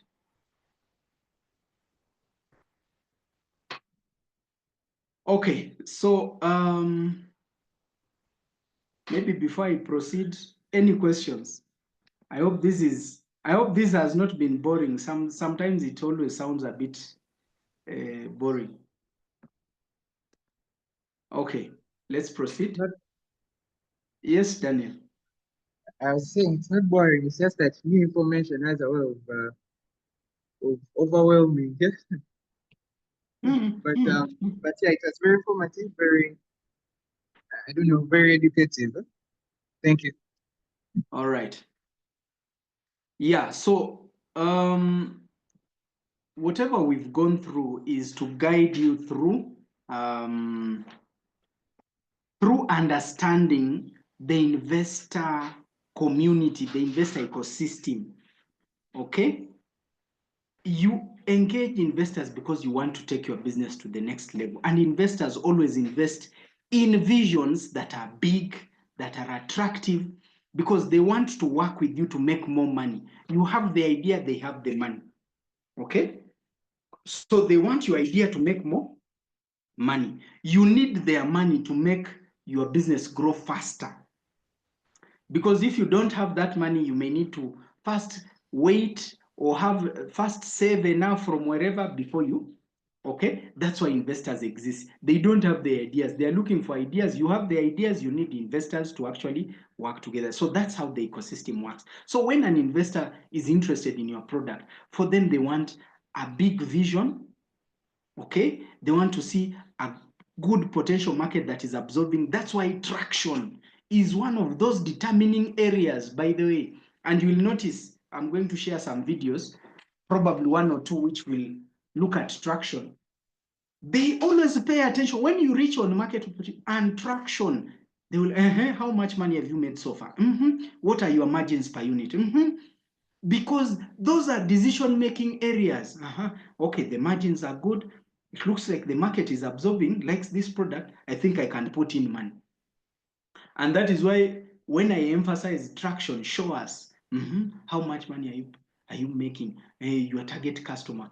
You know, those are things that influence their decisions.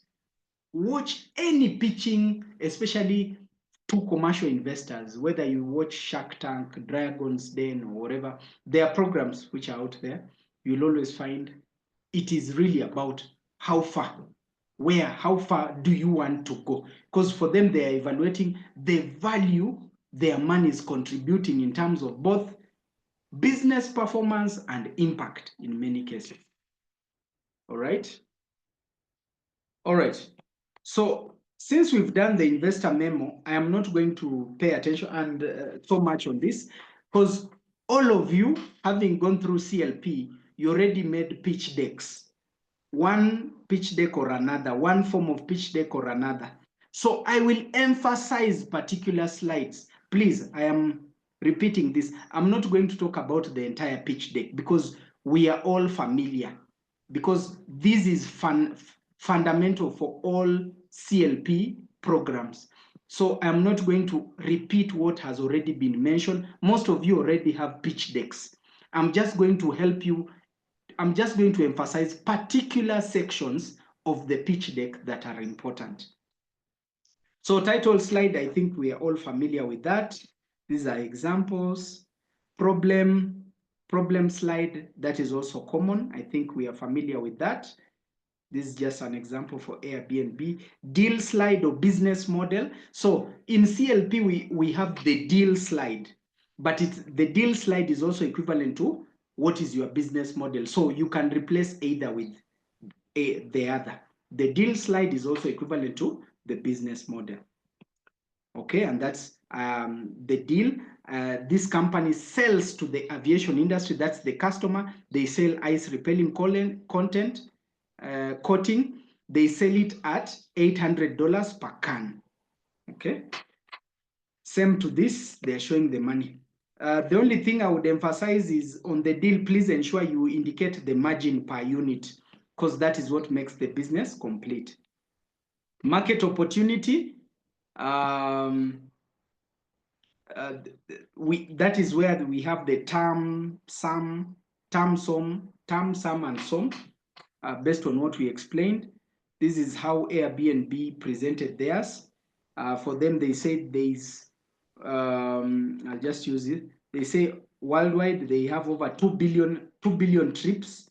People book 2 billion trips worldwide annually. For them, they are going to target people who target budgeted trips, people who want to move from one town to another, but are on budget, and they expect to serve at least 84 million of this. 84 million of this. So they want a 15% of this sum. They want 15% of the sum. That's according to them. Okay. Let me proceed. Value proposition, same to customer value proposition in CLP. Yeah, I'm not going to delve so much on that. Product slide, we also have in our slides already in CLP. Competitive analysis is what we don't have. This is an example of how Airbnb presented its competitive analysis. They felt the idea was fast to market. They felt the idea was easy to use their product. Somebody can see profiles, okay? They were paying people, homeowners, to host people, so the homeowners would also earn money, and they have a good brand according to them, and the host can only list once and then make money. So for them, that was their competitive advantage, and that is what revolutionized Airbnb to compete with the hotels, to the point that Airbnb became the largest real estate investor without buildings. So they own homes without necessarily owning homes. Why? Because they are making homes earn money, but the homes are offering their homes to them, to their customers, something like that. So that's how Airbnb works. Okay. So that is an example of competitive advantage. Traction, as I said, in CLP, we were talking about customer discovery. So you can replace customer discovery with the traction. So customer discovery, you are still engaging potential customers, you've not made money. Traction means you already have paying clients. I have paying clients. Okay, so with the traction is, since it's launched, how many products, maybe you've done samples, you've piloted with the target market.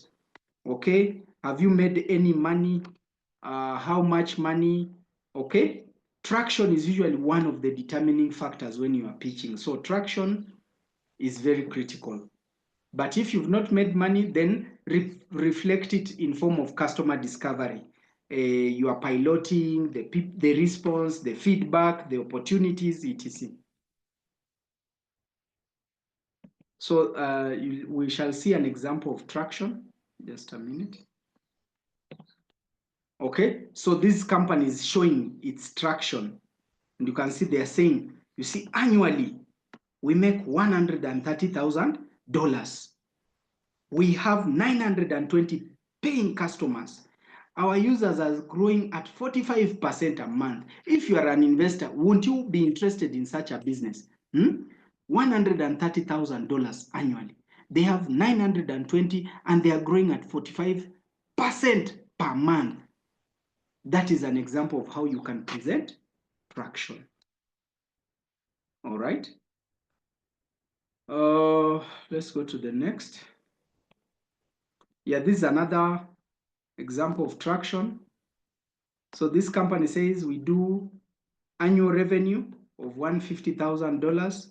We have 1,200 paying customers. Our users are growing by 40%. Okay, this is a software company, so I'm not going to delve so much on this. Okay, go next. Roadmap, milestones. Moving forward, where do you want to go? Where does the company want to go? And that is why we were asking you. Roadmap is more of your reflection of your 5-year goals. Remember your SMART goals? Okay, you want to serve this number of customers, you want to produce this number of products. That is equivalent to your roadmap, what are those key milestones? Okay, that we can say, okay, by this time you need to have raised money. By this time you need to have set up your machine. By this time we need to have served 2,000 customers. By this time, so milestones are critical because investors like people who have planned their milestones because it can also help them peg the amount of money they release. They can say, you know what, for each milestone you make, we shall top up $50,000 or 100,000. So milestones usually are key. Whenever you are communicating, especially when you are saying, okay, we are now producing 200,000 tons. Now we want to increase our production to 1,000 tons. So our milestones are by January next year, we should have procured and set up our new machine. By February, we should have tested and hired a new team to start the production. By April, we should be producing 5,000 tons, and by December we should be producing 10,000 tons. Do you see those are milestones that somebody has communicated to investors? Okay, let's proceed. Financials, I think we already did financials, and it's also the same with CLP, so I won't pay much attention on this. Ask and use of funds is not in your slides. For those ones who are in CLP, ask and use of funds is also equivalent to the slide called funding request. Funding request. So you can either call this slide funding request or you can call it ask and use of funds. This is where you ask, I need 50 million as a loan, as a debt, or as equity, or as a grant. I want to be able to use this money for A, B, C, D. And when you get this money, when will this money generate itself? In other words, when will you break even? Okay, so ask and use of funds. We are just interested to know how much money you need and what do you need the money for. And if you can go further and tell us, okay, when you get this money, how will it impact? Okay, so I usually like when an entrepreneur says, okay, when we needed to buy machinery and raw materials. When we get this money, our production will increase from currently 2,000 to 5,000. Our revenue will increase from currently 1 million to 5 million per month. And we should be able to regenerate this money that we are asking for within the next 2 years. That does not mean that is when you'll pay. Break even is just a measure of how this business will regenerate the money. It's not when you'll pay. I hope that makes sense. All right. Yeah, that is how you can present ask and use of funds. That's also another example. So you can see this company has presented it very well. They need 2 million and they want to get this million by September, October. That's what they're saying. They already have 600,000 committed. So what they're saying is as much as they're raising 2 million, they already have somebody who has offered and committed 600,000. So they need about 1,400, 1 million, 1.4 million. And what are they saying? They want to use this money to reach 48 million in sales. They want to scale their customer acquisition. They want to scale customer service. They want to scale infrastructure. Okay. All right.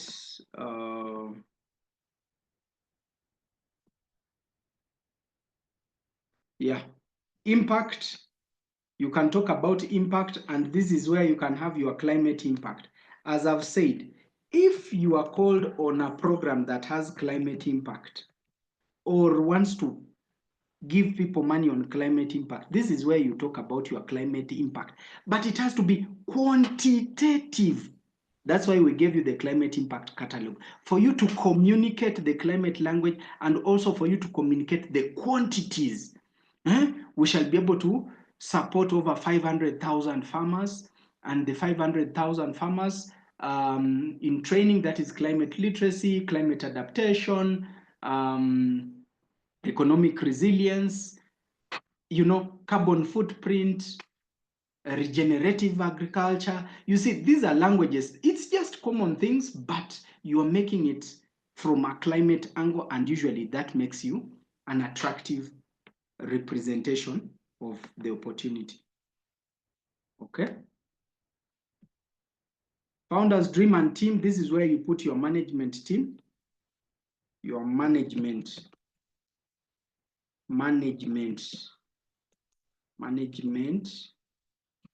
team. Okay, who is your team? What are their roles? Yeah, something like that.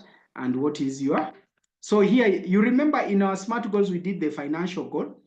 This is just what we want you to put here. Okay, we expect the money to generate that amount of money you indicated by 2030. That is your financial goal. So you put your financial goal. That is what you put there.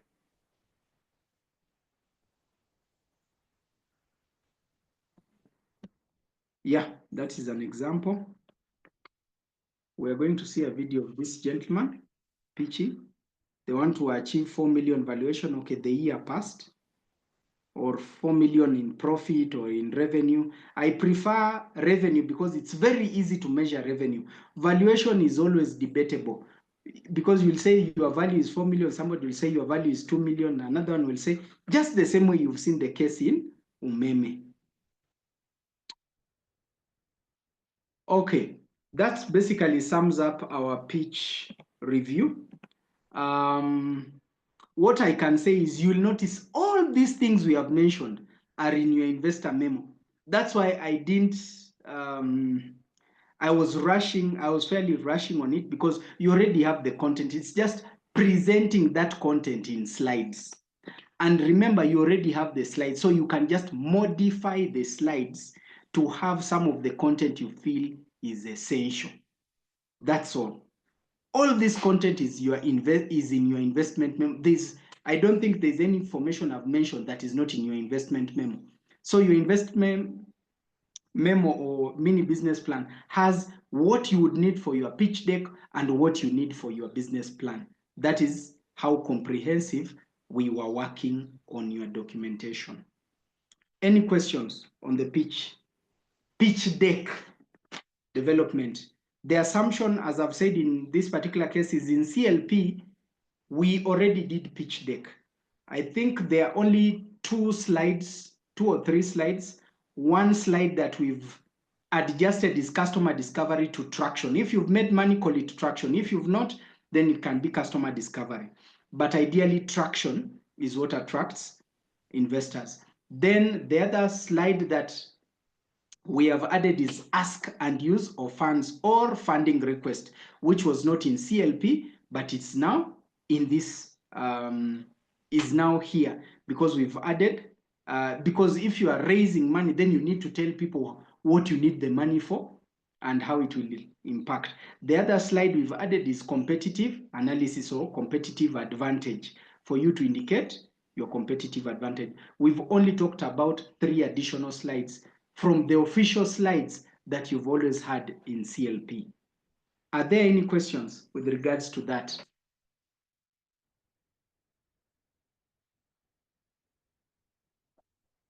Any questions, please? Any questions, please?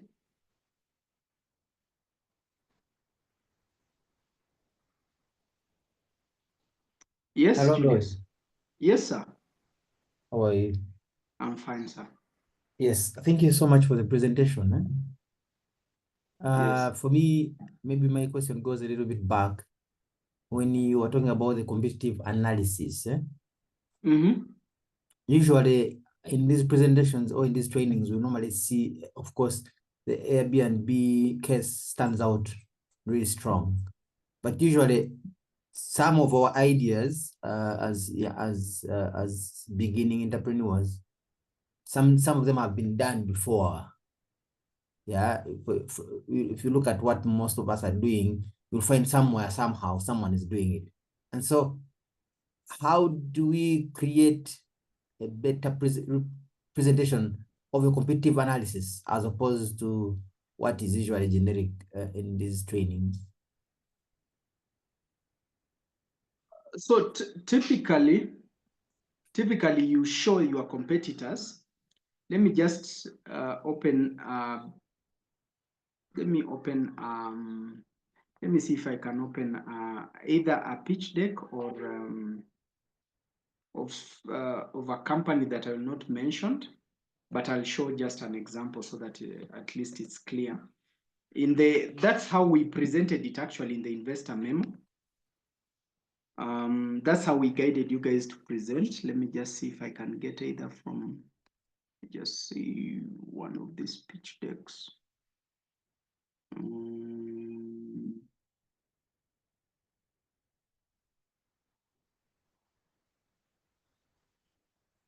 Okay, just see one. I'm just trying to see one, if I can get any pitch deck that I can showcase here, just for example purposes.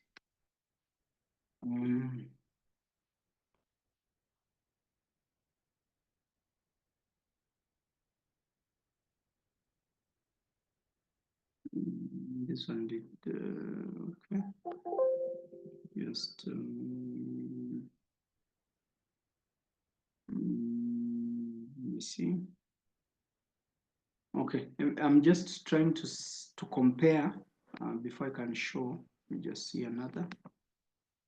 Let me just see. Okay. This one.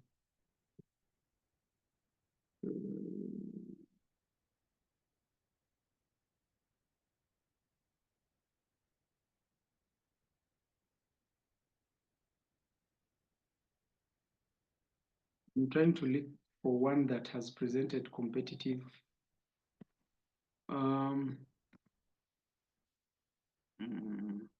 Tabs.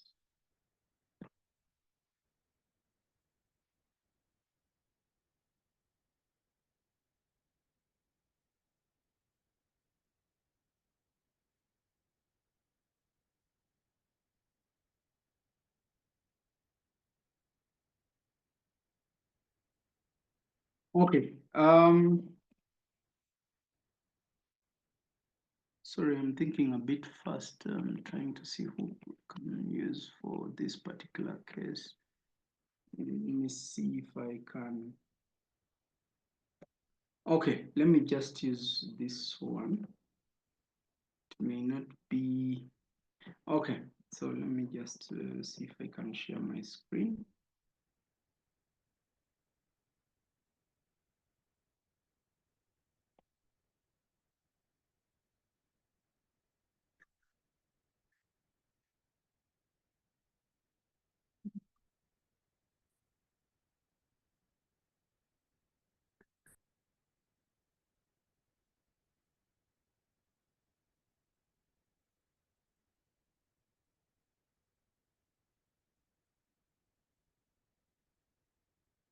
Okay, let me try and share.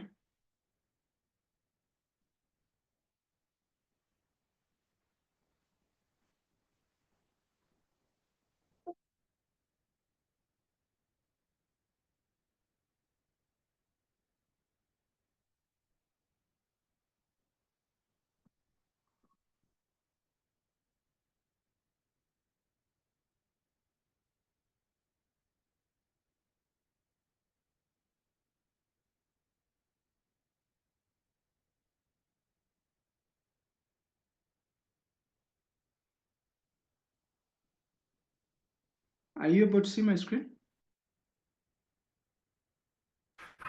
Not yet. Okay, let me just say okay.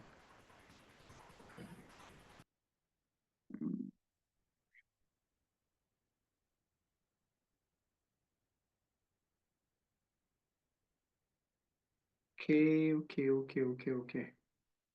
Let me share my screen again.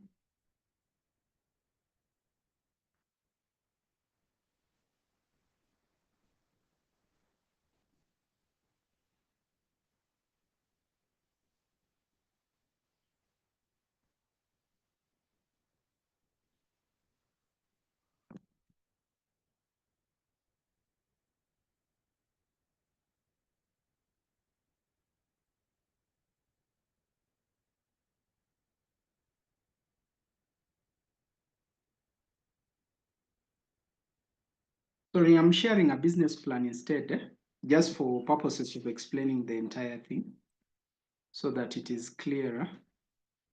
Just, but also for you to also be able to use the same in your, investor pitch deck. So that is exactly what I'm trying to have you see. Where is it? Okay, let me just do this again. Okay, let's do this. Okay, share again and we see.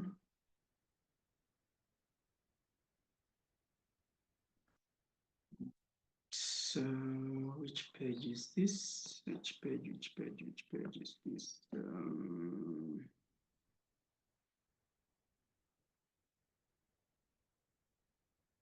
Okay, let me try and share.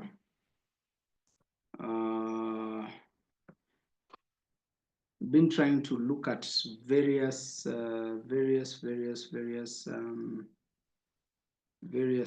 plans to be able to show which one.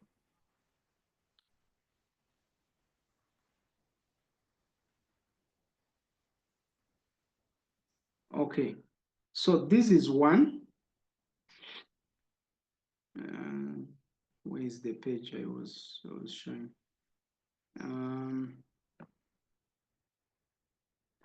Are you seeing this?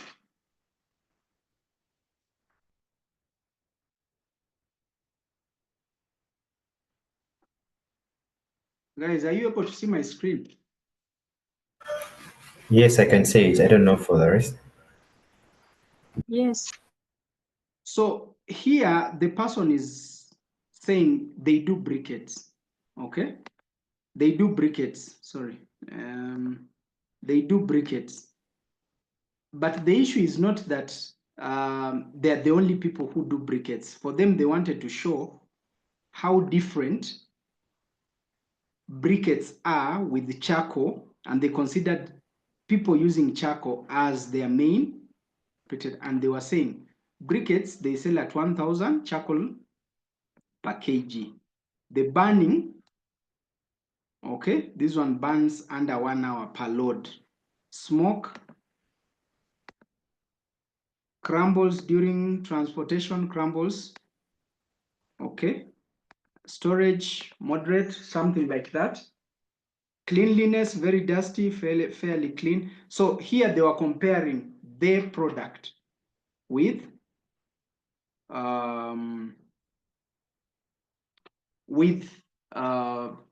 charcoal. Now another one is comparing his product with existing products. I'm just going to show you another example. Let me just open it. Okay, I'm going to open two.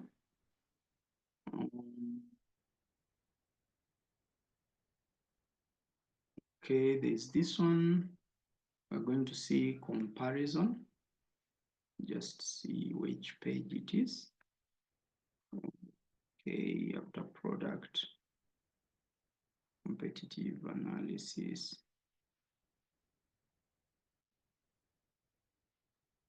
Okay.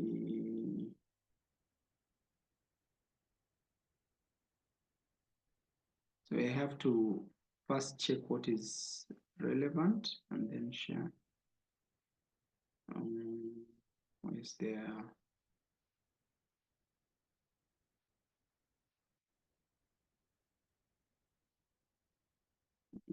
Okay, let me just type competitive analysis and see if I can see.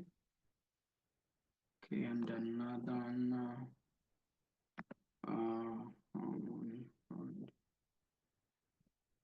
Okay. Okay, open this one more and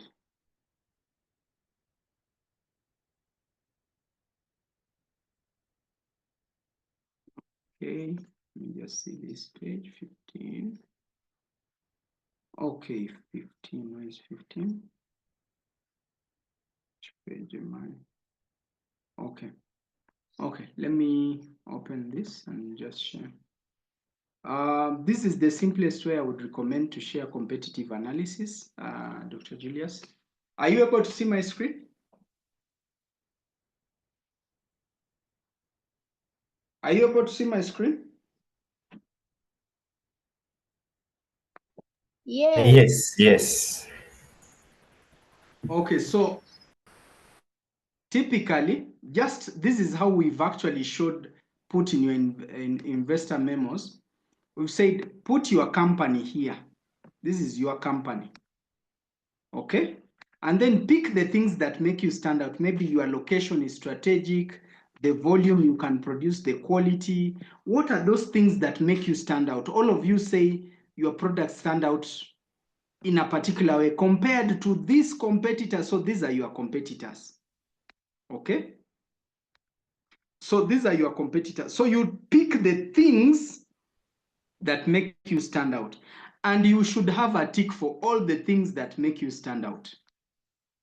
Then the things that, then you bring the others. Obviously, for the others, they may stand out in one, but not all the things that make you stand out. And at the end, you'll say, based on the above mentioned, or based on the above mentioned, based on the above mentioned attributes, your company. So in this particular case, it is your company. Your company stands out from its competition. So that's what I'll do. You just, based on this table, your company, what is the name of the company? Stands out from its competition due to its strategic location. You can see volume, quality, and that's it. The different attributes that make you stand out. So there you've already brought out your competitive analysis. Is this clear and simple enough? Is it?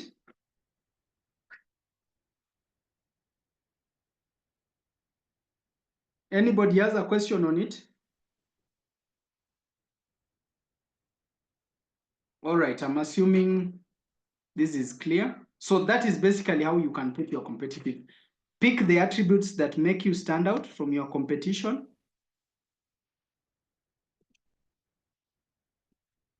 And then put yourself on top. We expect you to have all the ticks. Then your competitors will not have ticks everywhere, as you can see. That's all. And you can now summarize and say, based on the above mentioned attributes or features, we stand out because of A, B, C, D. The things that you already mentioned make you stand out. And that's it. You can put that also in a PowerPoint presentation in your pitch deck. Thank you. All right. So when we've looked at your business plan in a minimal version, and that's why we did the investor memo. We've also looked at the pitch deck, which basically is a derivative of your business plan. Now, your pitch deck, once you make your pitch deck, ideally you're supposed to present it. We present before investors, capital providers, so that we can attract funds for our business. So it is important for us to master the art of pitching. Fortunately, we have all pitched. To some level, we have all pitched. It's just we are going to improve the pitching process. So in most important, what I want to emphasize is when you are pitching, it is good for you to attract the curiosity of the audience when you start. Capture them in your world, help them understand and appreciate your product, help them understand the numbers, traction, numbers, the market opportunity, and the numbers you already have in terms of the potential of the business. Then you can go to the ask and use of funds. These are the critical things that people always want to know. Where is the problem?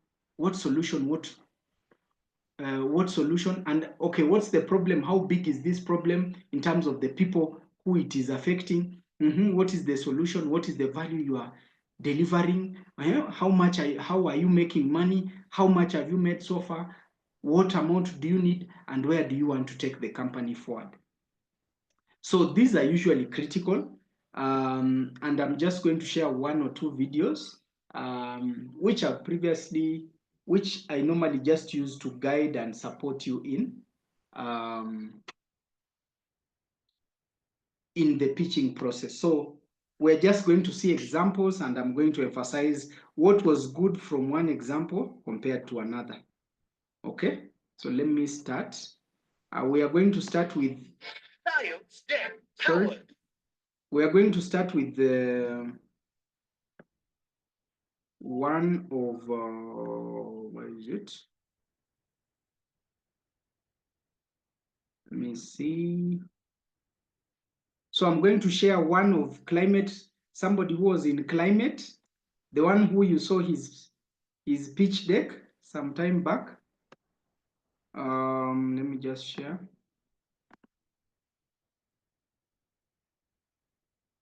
Let me share my screen.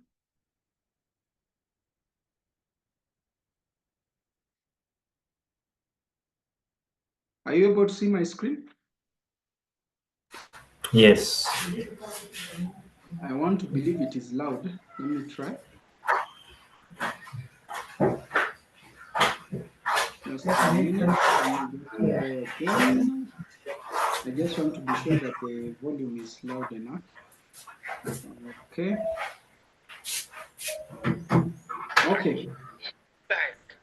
First to face the lions are Alan and Boniface, two inventors who are taking organic waste and turning it into energy source. We are not really targeting any specific lion. It's an open check where the fair will realize our lack. Hello, Lions. I'm Boniface, a microbiologist and founder of Biogen Limited and the papaya seed oil. Hello, Lions. I'm Alan Mulovishava, sales and marketing. Now, all of us here eat fruits. An example is an orange and we throw away the peels. We eat egg, we throw the eggshells. On decomposition, they pollute the environment.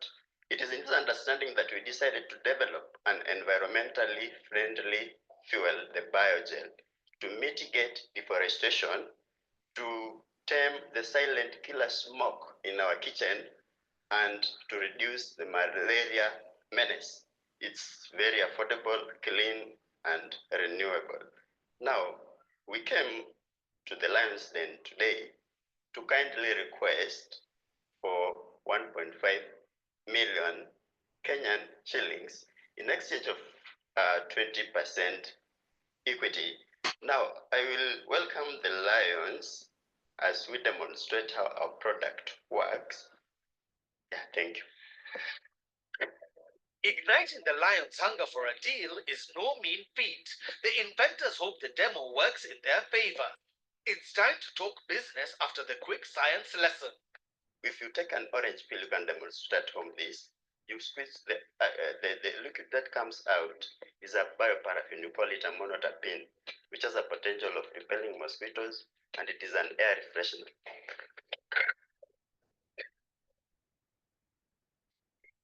I've learned a new word today, amanopterpene. It burns on its own, and you can demonstrate this. You will see the fire explode further. How available is that specific type of stove? Currently, for us in Biogel, we are specifically dealing with production of the gel. The reason I'm asking is because if I don't have that type of stove, then I can't buy your gel, right? You can. Okay, this is what happens. We produce this gel in different viscosities. Now, for people who are using this special stove, we produce it in this high viscosity. So you can be able to make it lighter so that it uses other stoves Yeah, that even use the like a... stove. Okay. Yeah. When did the business start? Now we've been in operation for 2 months. Have you sold anything? We have acquired around 30 household users. The sales is 90,000. Cost of sales it was 60. Then our profit was 30,000 within 2 months. You know, there's so much happening in this space. But tell us about the competition. Now we are doing research where we are comparing how efficient this fuel is to now the normal LPG gas, because it was our main competitor. If you put your gas on high output, put 1 liter of water, it takes 7 minutes to boil. With our fuel here, it takes 5 minutes. You could cook at the same time. The house has that orange, nice scent. What are your backgrounds? What were you doing? What led you to get here? It takes me back a time where I was in secondary day school, where I was using the koroboi, which almost burned me. My grandmother, today she suffers from the back because of heavy loss of firewood. At the same time, she complains of the eyes. After studying, I understood that these are polycyclic aromatic hydrocarbons which got into her eyes for the frequent use of firewood. Then I was looking at the sulfuria color for people using firewood. It transforms to the color of our lungs, thus which brings about lung cancer and other GI diseases. So it is in this understanding that I decided I have to come up with a solution to this. The 1.5 million, you want that to do what exactly? We've been doing this manually at lab level. That amount, we are projecting that we should be able to acquire a modernized fermenter, even have our small van. This will quicken our sales. Is it that there's demand out there? People are calling you and saying we want this. Yeah, exactly. And you can't produce. In Vihiga, we have not gone to Kisumu, we haven't gone to... Unmet demand seems to have stirred something in the den. Question is, what is biogel? I think so far you can notice that the idea is brilliant. But one of the things that they are struggling with is the market.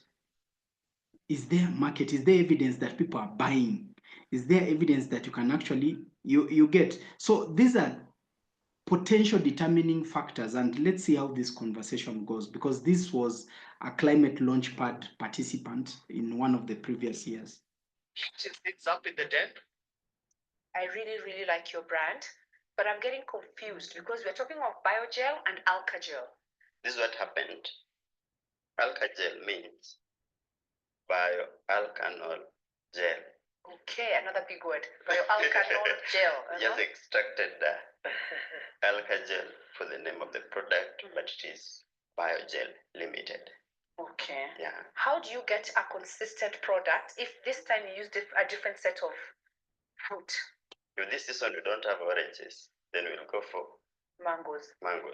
But what we do, we really utilize that season. So you can have like different flavors of fuel. So you have banana fuel. Orange fuel. Right? What else can you use? Bananas, oranges? Watermelon, even avocado, all assorted fruit fillings. Yeah. Fruit salad. Fillings. That's the next thing you're going to say. Not salad. A cocktail of giggles and laughs erupt in the den, but smiling faces seldom mean happy lions. Do you agree with me if I say you have a brilliant idea? But probably you need to connect yourself with a bigger body that can make this idea bigger than you. Who can actually roll it out faster? Within 6 months, you have the product out, have a bigger impact, bigger than the two of you. Will be a fantastic place to start. If there's something that I can't stand, it's called mosquitoes. So I'll be your customer for sure, but for now I'm out. Thank you very much. I'm going to say I'm out of this one mostly because it's extremely young. I think you need to test the market a bit more, prove that there's actually a market for it. So I'm out. Thank you. Gentlemen, I'm out too. I don't have much value.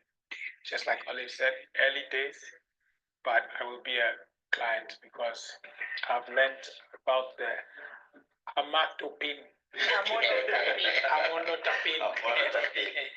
Chris the Nano is also out, citing lack of business traction. Do any of the remaining lions think differently?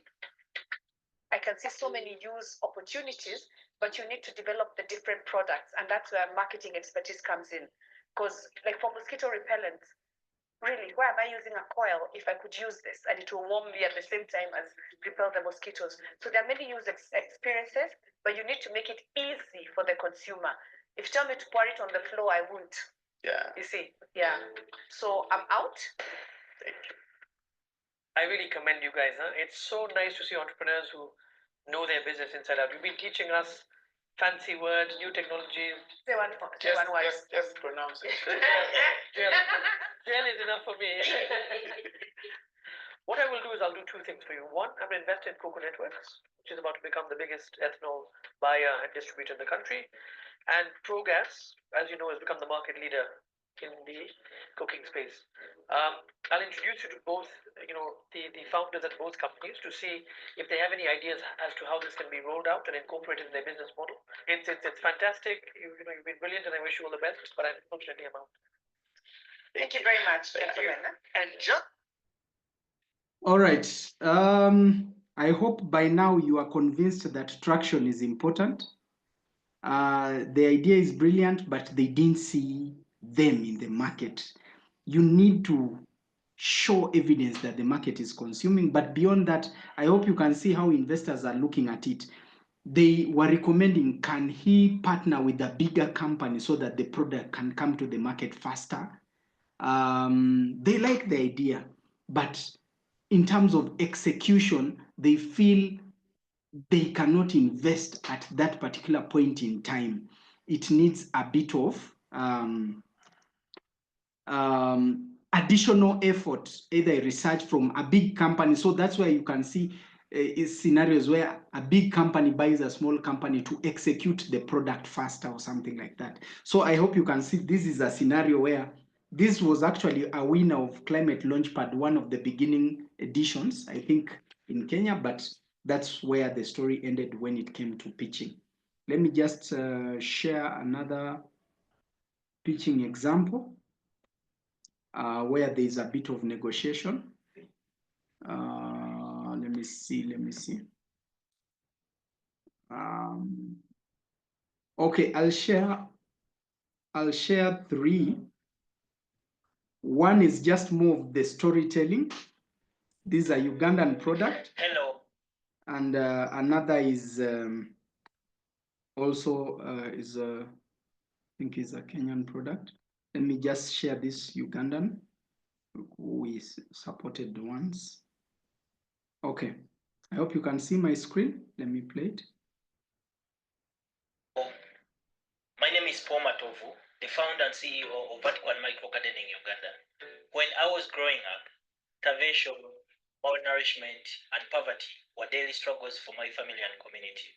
Our family could not always afford to buy food from the market. I promised myself that I should do something about this situation. I was the first child in my family to obtain a graduate degree. I studied social and entrepreneurial forestry at university, and I set up Vertical and Micro Gardening in 2017. VMG is a Ugandan homegrown urban farming social enterprise. Making urban farming a viable social enterprise for low-income households and robustly contributing to climate resilience are our core goals. For decades, urban farming was considered virtually impossible. Thanks to our vertical farms, many urban households have their own daily supply of locally grown organic fresh food and vegetables. To date, VMG has impacted over 600 households. Growing their own food and being able to sell the surplus produced has enabled families to achieve food security, thereby contributing to the elimination of hunger and starvation. The vertical farm is an autonomous system built from stackable soil beds and includes a vermicomposting chamber, which turns biodegradable household waste into organic crop fertilizer. We are on track to increase our total revenue. BMG will use 70% of the prize money to manufacture 400 vertical farms. 18% will be used for training beneficiaries and capital expenses, 10% to set up a micro loan scheme for last mile customers, and 2% for online marketing. If you stop driving at night because of Okay. I hope you were able to see the way he brought out the story. You know, pitching is really how do you capture people in your world? He gave us his background, where they struggled to get food, and when he graduated, he wanted to create an avenue where they could sustainably access quality nutritional food, and he wanted to solve that problem for others. So, you know, when you bring people into the world, they get an appreciation of what you're trying to do. Let me just show two more and then we can call it a wraps. Just see, sorry. Okay. My name is Elizabeth Gekebe, the founder and CEO. Just share my screen again.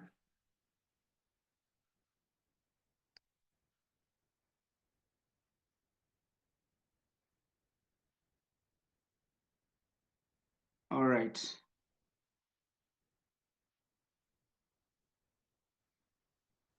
My name is Elizabeth Gekebe, the founder and CEO of Hongo Foods, a software developer and a project manager by profession with a passion for positively impacting the lives of smallholder farmers in Kenya. Hongo Foods is a company that processes cassava tubers into affordable and nutritious gluten-free flour. The flour is fortified with vitamins and minerals to ensure that our target market meets their daily recommended nutrition intake. We work closely with over 4,000 smallholder farmers whom we train on how to farm the cassava tubers and then provide them with a market for their produce by purchasing the tubers from them. Our vision is to contribute to achieving zero hunger by 2030, while our mission is to be the leading cassava value addition company in Africa.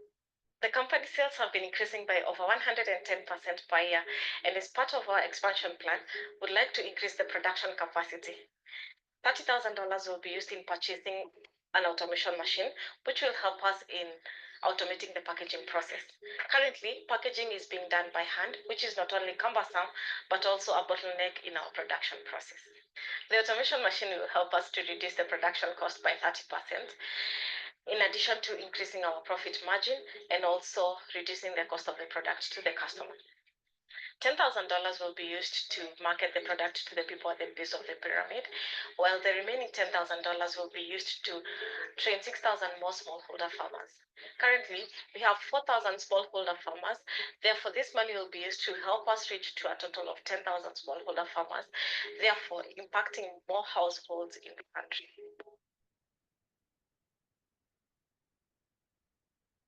Right. Any comments?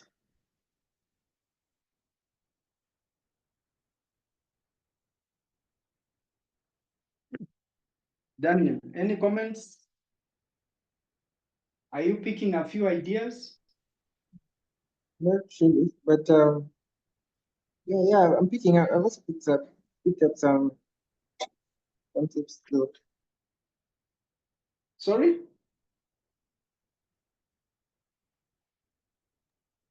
Sorry, I didn't get you. Picked up something though. I'm sorry, I'm in a noisy neighborhood. Okay. Yeah, I picked up something. Okay. So, colleagues, teaching is really about ensuring that you capture people's world, capture your audience into your world, help them understand and appreciate what you're offering, and show them that the solution will not only help make money, but impact others. And as you do that, then you are able to attract. Please, when you go to commercial investors, please ensure you speak numbers. People want to see how much money you've made, probably how many customers you're already selling. If you're distributing, like Evelyn was saying, she has distributed in 20 shops or something like that, indicate the number of shops, the number of revenue you are now making, and the potential of growth. Usually numbers are what investors always pay attention to determine if they want to work with you or not. So the accelerator is really to now veer you off from just the grant aspect to commercial financing, where you can attract financial opportunities from investors. So practice, I know you've already pitched in CLP. You just now need to align in terms of pitching to now investors as you build your capacity and potential in terms of whatever opportunities that may come your way, so that you may be able to attract opportunities as they come. I want to ask for any questions that you have so far. I noticed it has been a fairly long one today, but let me hear if there are any questions before we can wrap it up.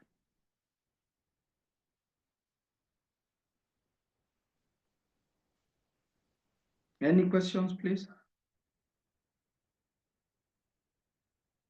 Evelyn, are we okay today?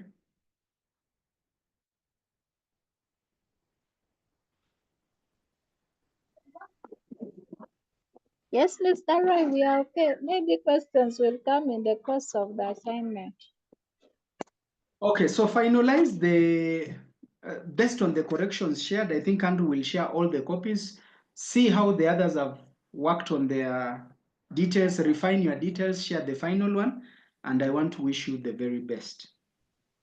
So we shall only respond based on the assignments received, and if somebody wants further guidance on a specific area, and that has to happen this week for those ones who may need additional help. Otherwise, thank you. It has been a pleasure working with you. Thank you very much.